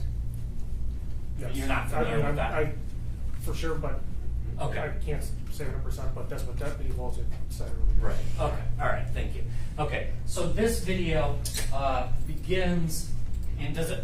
And then on the left, on the right-hand side in the corner, does it also indicate the date and the time that this video is occurring at? Yes. Okay. And at this time, at the very beginning, 2 seconds into the video, what does it indicate the date and time? Where does it indicate the date? What does it indicate the date and time It's is? at 9:30 of 2024, and it's at 4:56:19 a.m. Okay. And were you able to determine where Officer Rodolfo is located at this point in time? Yes, I was. Okay. And where was he located at this point in time? Eastbound 9 Mile, just eastbound 9 Mile and Federal, just west of Lincoln High School, which is going to be on the right-hand side of the screen. All right. For the record, pointing to the building that's lit up on the right, that would be Lincoln High School? Correct. Okay. And so what road is he on at this point? 9 Mile Road, 9 Mile. In which direction is he heading at that point? eastbound. Eastbound. Okay, thank you. Now, from there, well, let me ask you this. Does this video also contain audio?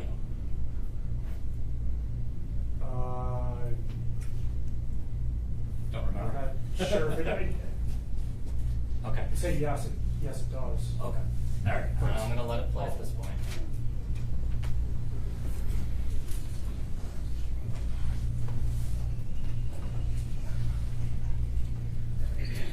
Difficulty with the cursor.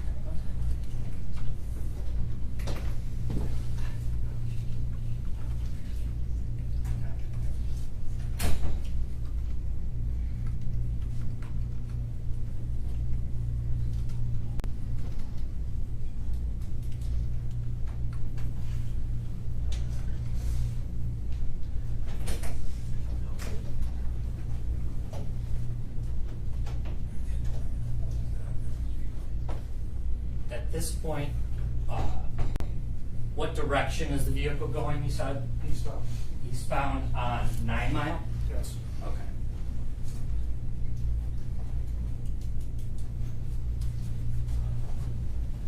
Were you able to determine at the start of this vehicle approximately how far is he at that point from where the crash occurs? Do you know? As far as mileage goes? Correct. Distance-wise.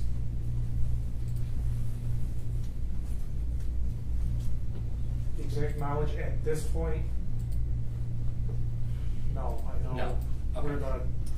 When the flock, the dispatch for the first flock hit comes, I know how far it is Okay. from the actual. And what time was that first dispatch for the flock hit? It was 4:56:37. 4:56:37. Okay. All right. I've paused it at 4:56:39 here. Okay. Yeah. All right.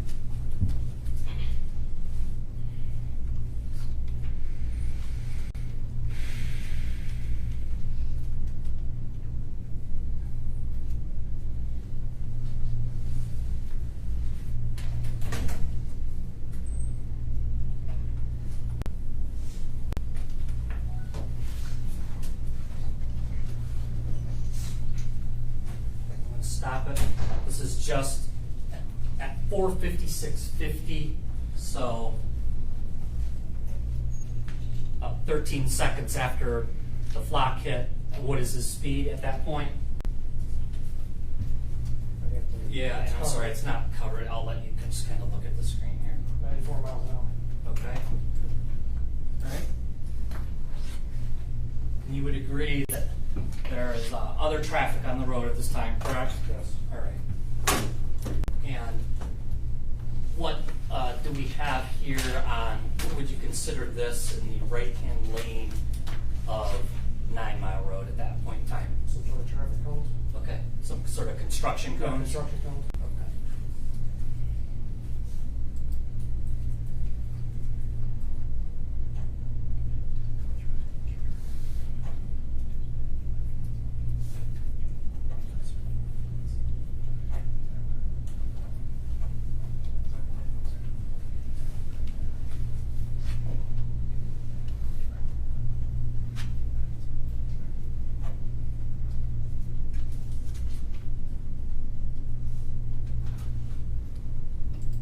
$457.21 now. We're still on 9 Mile Road, correct? Correct. Can you tell us, see the vehicle approaching this intersection, correct? Yes. Okay. Can you tell us what intersection is that? Grossbeck? That's Grossbeck, okay. Grossbeck and 9 Mile? Yes. All right.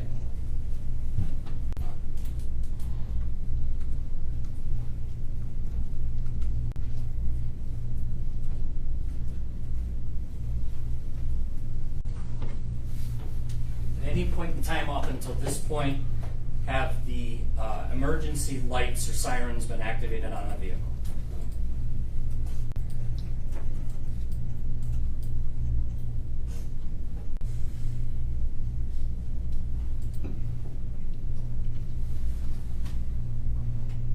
Stop here. Can you tell us, you now see the vehicle at 4:57:50 approaching another intersection. There's a gas station across the intersection from the vehicle. Can you tell us what intersection is that?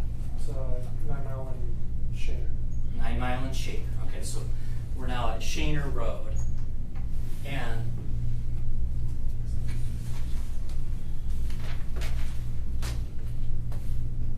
which direction does he turn? He turns right to go south on Shaner. Okay, so he's going southbound on Shaner now. Correct. Do you recall in the interim after that first flock hit, you said at 4:56, 37? 4:56:37? Yeah. Do you recall there being an update on that flock hit? Yes, there was a second dispatch, Do you recall what time that was? 4:57:50. Okay, and that flock hit was for what location? Grossbeck and Shaner. Okay, all right. So he is past Grossbeck and Shaner at this point, correct? Yes. Okay.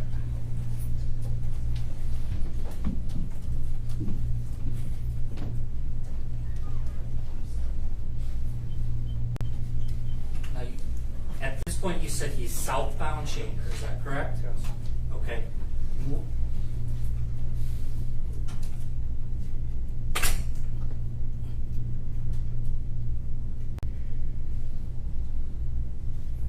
And at this point, what is he doing? Makes a U-turn and then he heads northbound on Shaner, and now he is going through the intersection of 9 Mile Road. He's now northbound on Shaner, north of 9 Mile at this point. And now what is he doing? He's using the driveway to make another U-turn, and he's heading back southbound on Shaner. He's going to cross 9 Mile Road again. He's going to continue southbound on Shaner. Okay.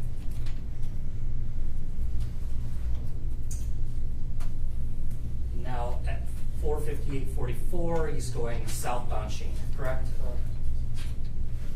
Towards Topher. Towards Topher. Okay.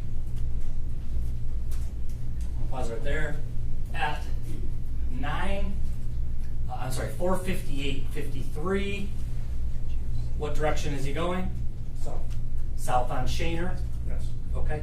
And what does it indicate the speed is at this point in time? 117 miles an hour.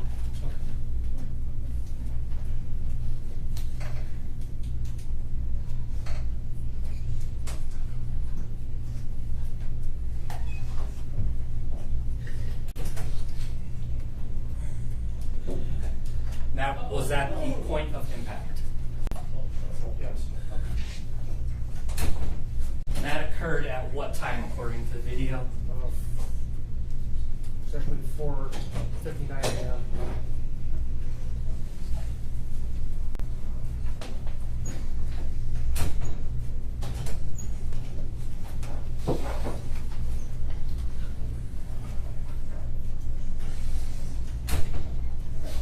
Now, during your review, did you also review video from a nursery or landscaping business that is across the street from Prospect on Shaner? Yes, I did. All right. I'm going to show you.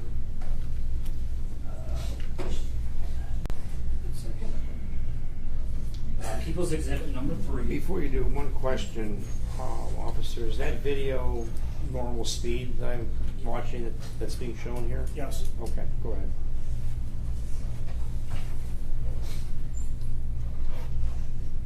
I'm going to show you People's Exhibit number 3.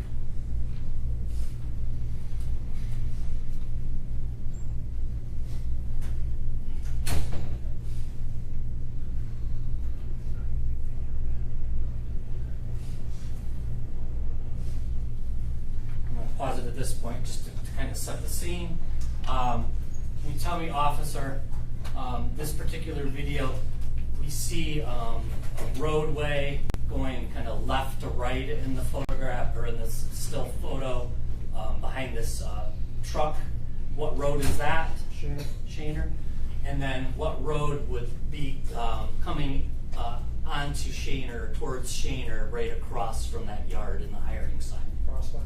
That's Prospect Street? Okay. And that was the road that the Durango was turning onto, correct? Correct. Okay. This video starts at approximately what time? 4:58, 13 a.m. Okay. And we'll proceed from here.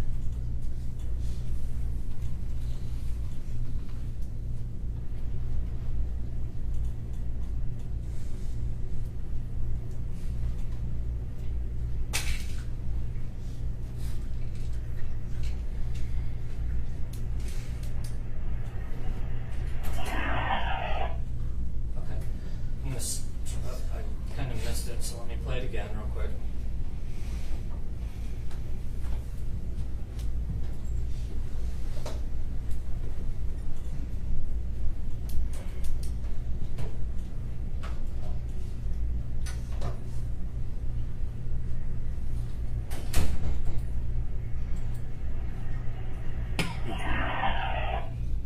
Okay, I've paused it 4:58:31 a.m., correct? Correct. All right. And you see a vehicle come into the screen, correct? Yes. All right. What direction would that vehicle have been going? South. Southbound. Okay. And So it would be going towards, what would be the next major cross street? If it I continued think- southbound? I'm not exactly. You don't know? I'm not if it's 8 Mile, if it's Okay. 8 Mile is that direction? 8 miles south Okay, towards 8 Mile. all right. And this is south of Topher, correct? Correct. All right. This particular vehicle, can you describe it? Looks like a white SUV of some sort. I can't Okay. make a model. All right. by that. Okay, I'm gonna move to the next clip. Oh, sorry.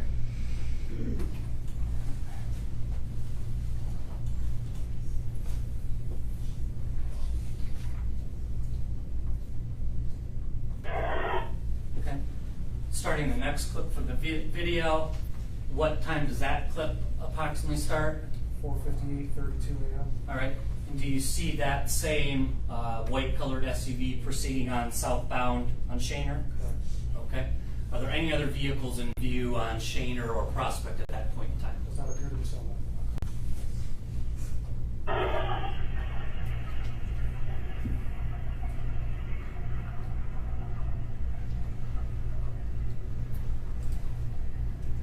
I'm going to stop it here at 4:58:42.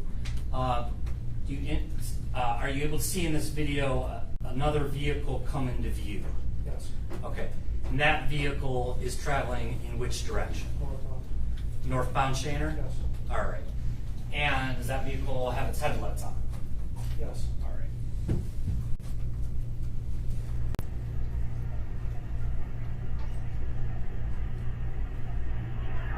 Stop it here.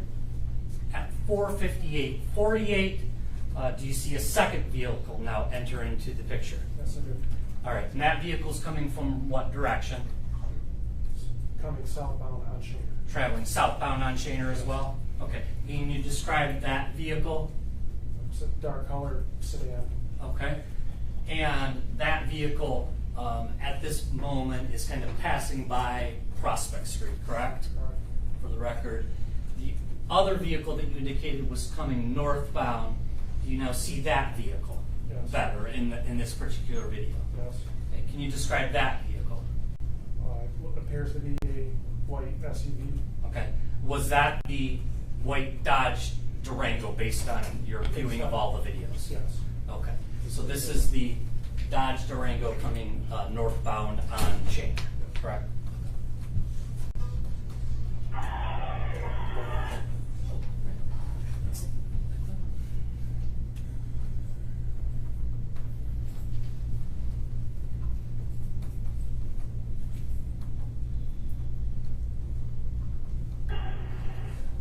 All right.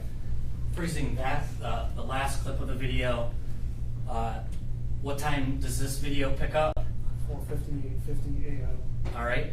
And at that point, can you describe for us where is the Dodge Durango? It's on northbound Shaner, just south of Prospect. Okay. And as that vehicle at this point now approaching Prospect Street, correct? Yes. Okay. The other vehicle that was passing by, where is that in relationship to the Durango? For the record. Southbound Shaner and south of the Durango. Okay. So it has already passed by the Durango at that point. Okay.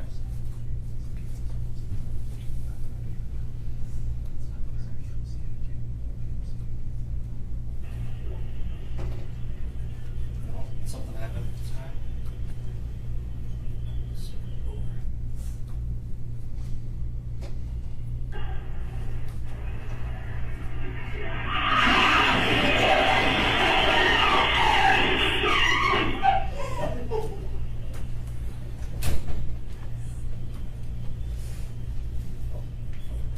Right.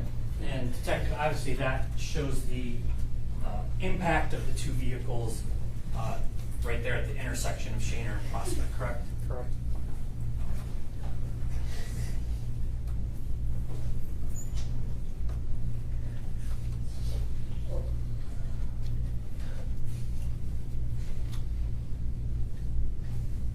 Second here.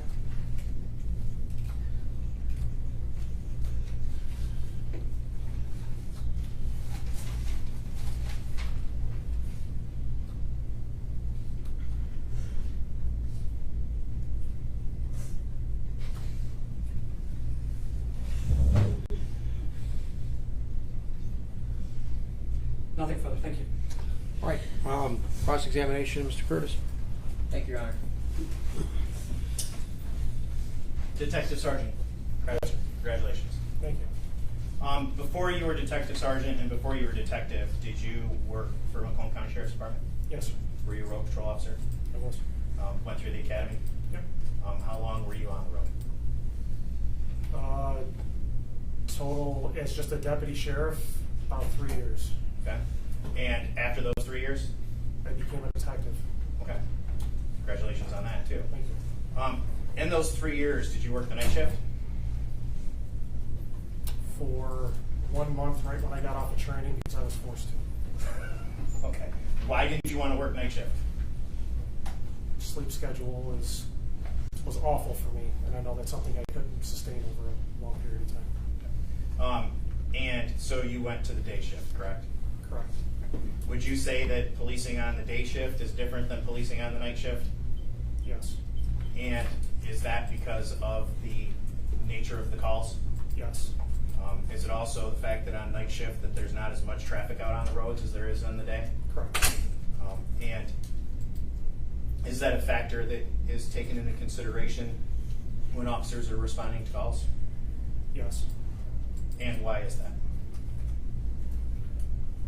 As far as the volume of traffic and everything between, just got to be more cautious in proceeding to calls if there's more traffic on the road, or if there's less traffic. It's just more or less that you have to pay attention to when responding to calls.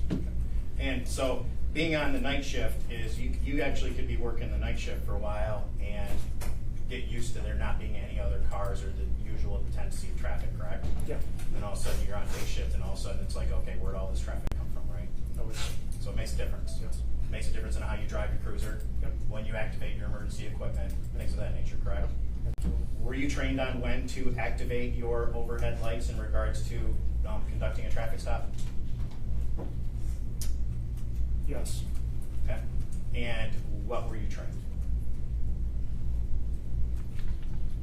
I was trained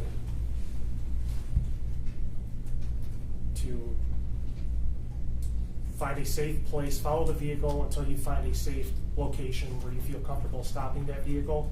It could be well after that you observe the violation, and once you feel that you have a safe location to stop that vehicle, then you would activate your emergency lights. So it's not always immediately as soon as you see the violation, correct? No.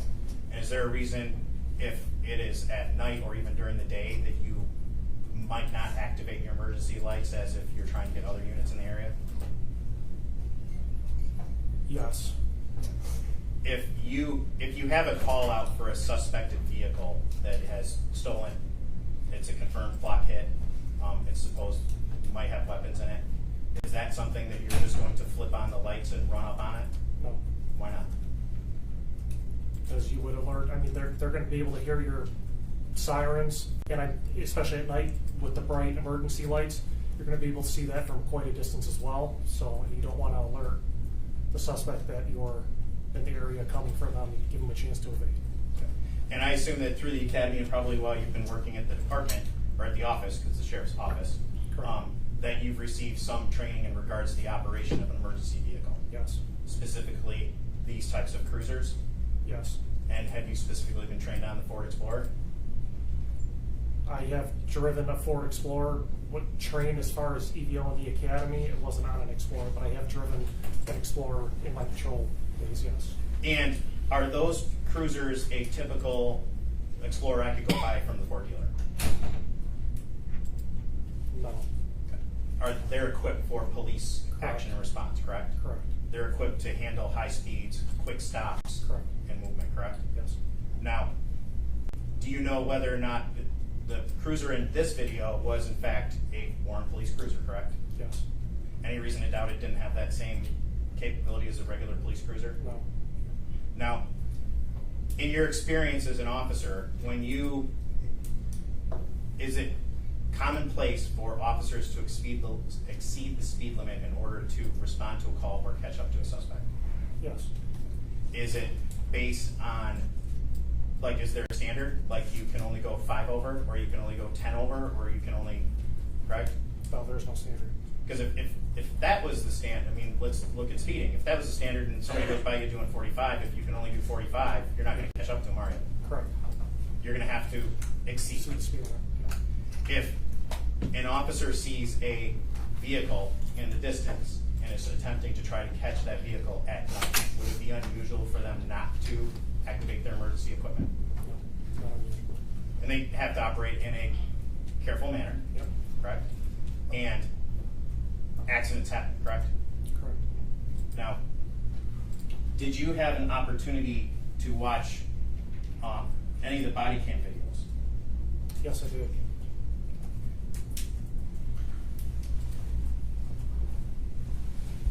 Did you watch the body cam video of Officer Burke?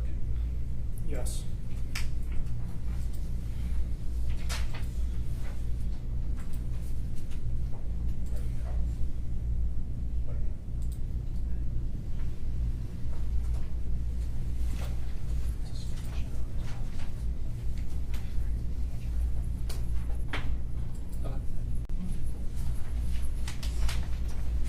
I'm going to show you what's been marked as Defense Proposed Exhibit E.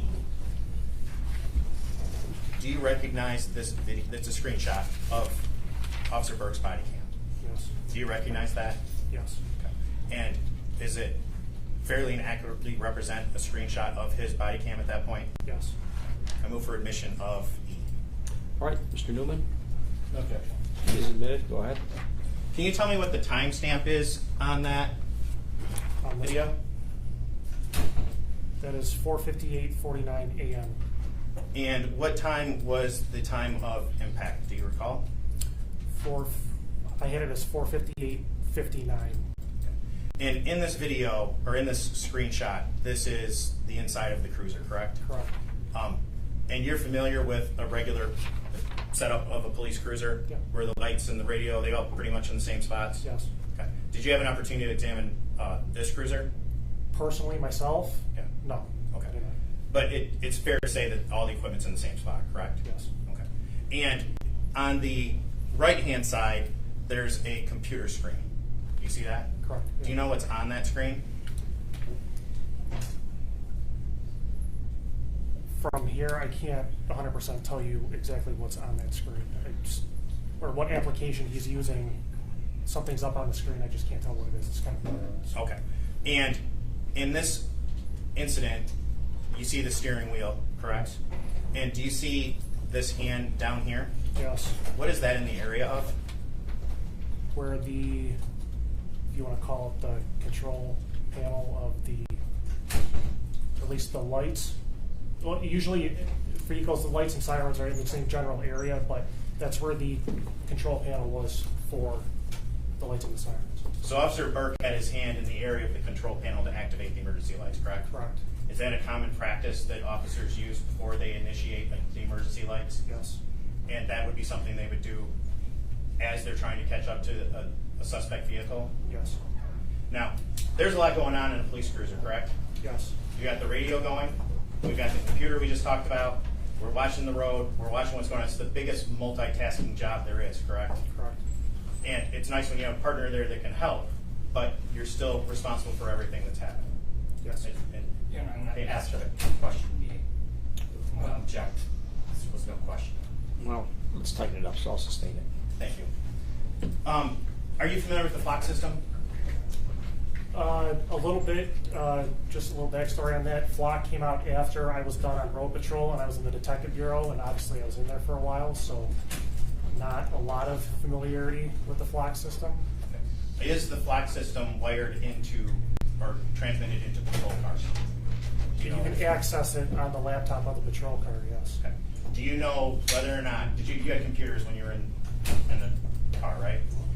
Would you get information through the computer in the car before dispatch would put it out? Yeah.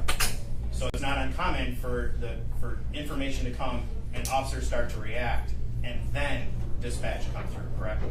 Correct. Okay. Did you we talked about the dispatch times and said, okay, here's dispatch time, here's acceleration, here's turn, as far as what was coming through on the radio from dispatch, correct? Yes.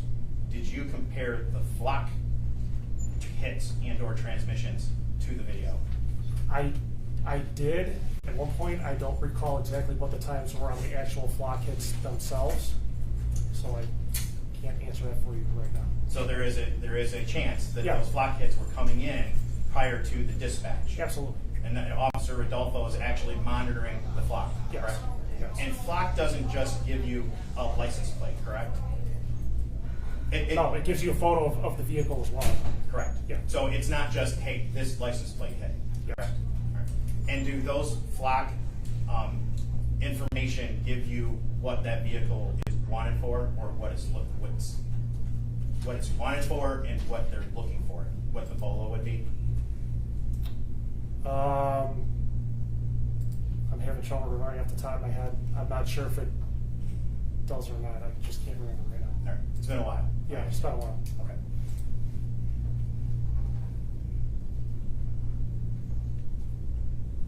Is there a way, we talked about emergency lights.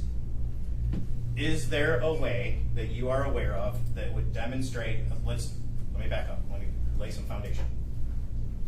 Do the cruiser lights, the emergency lights, if you hit the button, there's a button that turns them all on, correct? That turns all the lights? All the emergency lights on. Yes. Are there buttons that allow an officer to select which lights he's going to turn on? Yes. Like if I'm just going to put on the rears, Yes. okay, or if I'm just going to put on the fronts. Yes. Mr. Newman asked you if there was any recording of the emergency lights turning on, correct? Correct. And you said there was not. Any recording, you Correct. said? Yep. Yeah, I said there was not. Okay. Do you know whether Axiom records whether or not the back lights or any of the other lights had turned on? No, I'm not aware if it does or not. Did you review this cruiser video to try to determine whether or not the back lights had ever been turned on? No. So as far as your testimony is here today, you don't know whether the emergency lights in the rear were on or off at any point in time? No. Okay. Isn't it possible to have watched the video to see whether or not the lights are on? Yes, there is. Okay. And at some point in time, did you do that? Did you go and look? At the dash cam video? Yeah. Yeah. I And mean, the front lights never turn on, correct? no, they don't. That's Okay. what I'm getting at. Oh, sorry. I misunderstand what you're No, saying. I'm sorry. Yeah, obviously not just if it says it on the screen or not, but obviously how dimly lit it is. Obviously, you're gonna be able to tell if at least the front of the emergency lights of the patrol car are on, so you're reflecting off of the foot of the vehicle. Was his car equipped with a rear camera in the seat? Yes, Did you look at that? I did not. No, What was the answer? I'm sorry. I did not. Okay.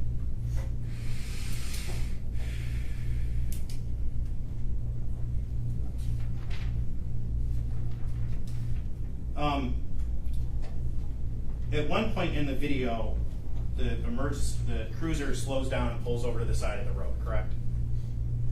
Yes, to do a U-turn. Yes. Is it uncommon in police practice that the suspect vehicle will change directions, Oh yeah. or that an officer might go the wrong way? Yeah. And is it uncommon for officers to make U-turns wherever they can? It's not uncommon. No.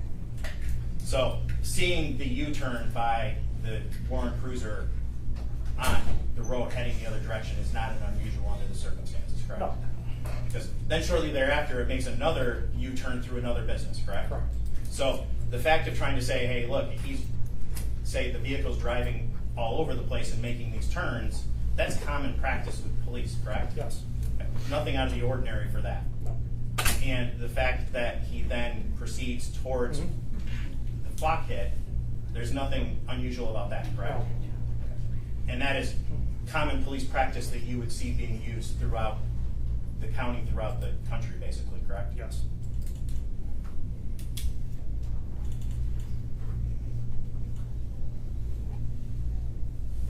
Nothing further, Your Honor. Thank you. Okay, thank you, Mr. Curtis. Mr. Newman, redirect. Thank you. It's a common practice. Let me ask you this. When you're a patrol officer, oftentimes when you were working, you're on patrol, and you come upon traffic in a certain area, was it uncommon that you would flip on your lights to let that other traffic know that you're an emergency police vehicle? It was not uncommon, no. Okay. And why would you do that? Just, I mean, aside from stopping and also alerting with lights, I also like to use the siren personally. Sure. Just because some people aren't paying attention and looking at the road, so maybe they'll hear the siren instead, but Okay. either one of those, yes. That's but the overall riding purpose of that, you want to prevent crashes and accidents with the public, correct? Correct. As a police officer, because your job is to what? Protect the public. Protect the public. When you were shown Defense Exhibit E, this is my copy, this is the one I'm talking about, okay? You have it in front of you as Yep, well? I got it. Okay, all right. That's a still photo from the body camera video of Officer Burke, correct? Correct. Okay. And this is at, you said 4:58:49, correct? Yes. Okay. And that was approximately 10 seconds before the crash, correct? Correct. Okay. And can you see the speed at that point in time? At 4:58, At 4:58:49, and this is 49. still photograph. Are you able to see the speed? no. Okay. We know, obviously, at 5 seconds he was going, you've heard the testimony, 114.9, correct? Yes. Okay. So, at this time, he's driving with, well, are you able to tell, does he have any hands on the wheel at that point in time? Due to the photograph, it's hard to tell. I can't say for certain whether he does or not. But you can tell at least that he doesn't have one wheel on the hand on the wheel, correct? Correct. All right, because that hand, as it was pointed out by counsel, is down near that control panel, correct? Correct. All right. Where he easily could have turned on some lights to warn oncoming traffic and the traffic that was proceeding in the same direction ahead of him that he was coming, correct? He could have, yeah.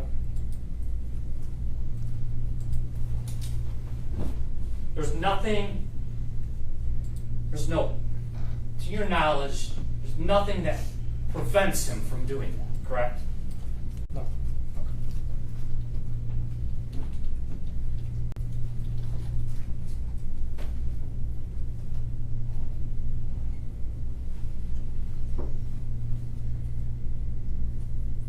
Are you, one second.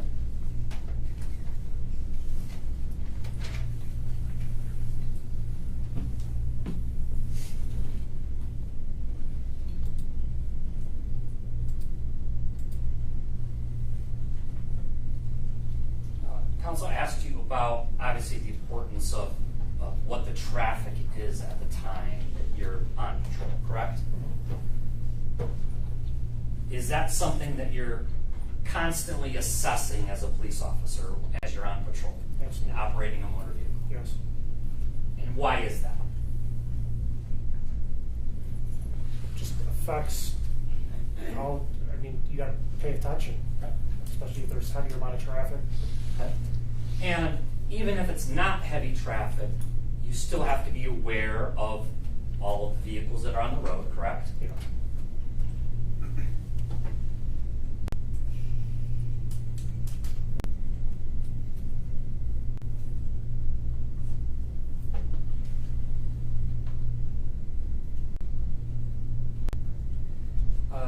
Detective, are you familiar with the Michigan Motor Vehicle Code? Yes. Okay. Did you receive training in the Michigan Motor Vehicle Code? Yes. The laws that apply to vehicles as they're operating on the road, correct? Yes. Okay. And there are laws, are you familiar, are there laws that... Your Honor, at this point I'm going to object. Is he asking the Detective Sergeant to interpret the Michigan law, No. what it is? Or is he just asking what the statute is? Well, I'm just Mr. asking Newman? what is, if he's familiar with that. I'll allow the I'm not question. going into the specifics. I'll allow the question at this point. I think I understand where you're coming from regarding your theory here, Mr. Curtis, and perhaps could renew the objection at a later point. It'll obviously be considered. For now, it's okay. Go ahead. Thank you. Overruled. Thank you. Detective, did you receive training, as a police officer with what statutes in the state of Michigan pertain to police officers and how they are allowed to operate their vehicles? Yes. Are you familiar with MCL 257, without going into the specifics, but are you familiar with MCL 257.632? Just by the numbers? No, I'm not. Okay. There's a lot of different All right. numbers in the MCL. All right. code. If you saw it, would that help to refresh your memory? Yeah. I'm not going to ask him the specifics for the record.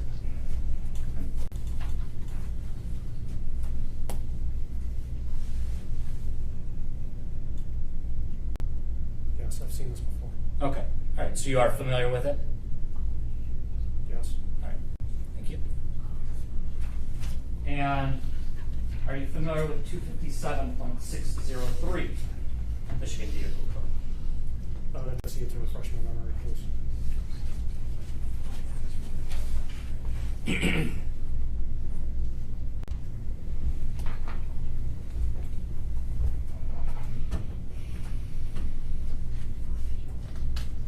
Yes. I've seen it before. Yes. Okay. All right. Thank you.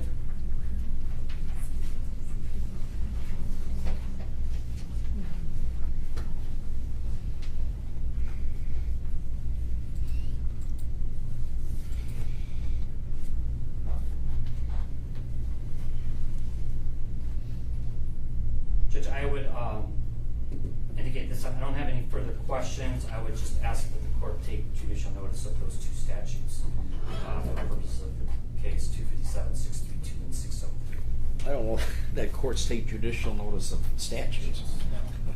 I mean, they are what they are. Right. So, Exactly. all right, recross. Go Thank you. ahead, Mr. Curtis. Thank you. When the prosecutor asked you about a question as to whether he could have activated his lights, your answer was he could have, correct? Said yes? Yes, I'm sorry. Yes. Yep.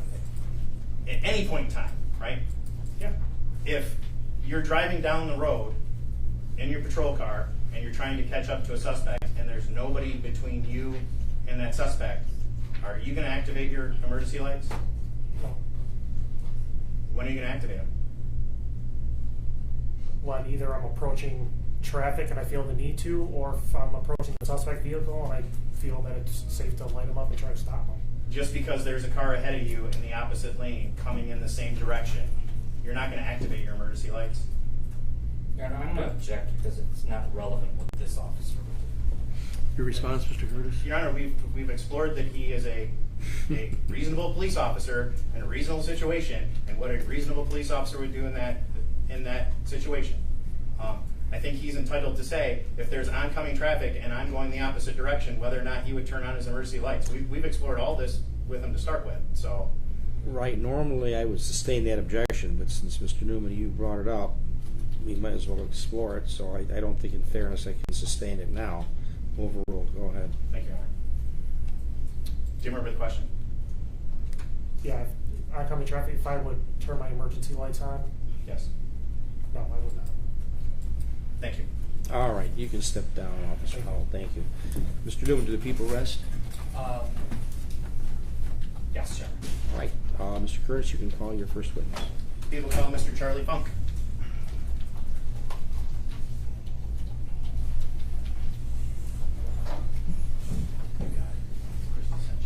Yes, no.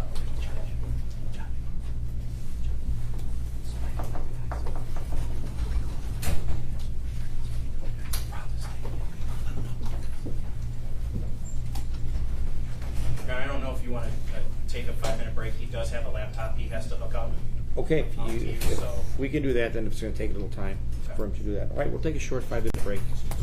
All right, 37 District Court's in recess.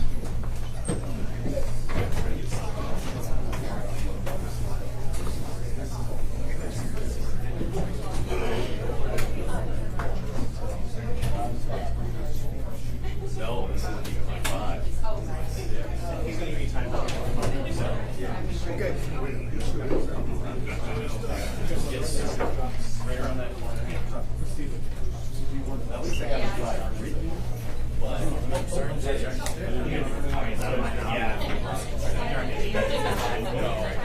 got his name on it. Corey, him. Hey, Charlie Funk. I'm sure they'll do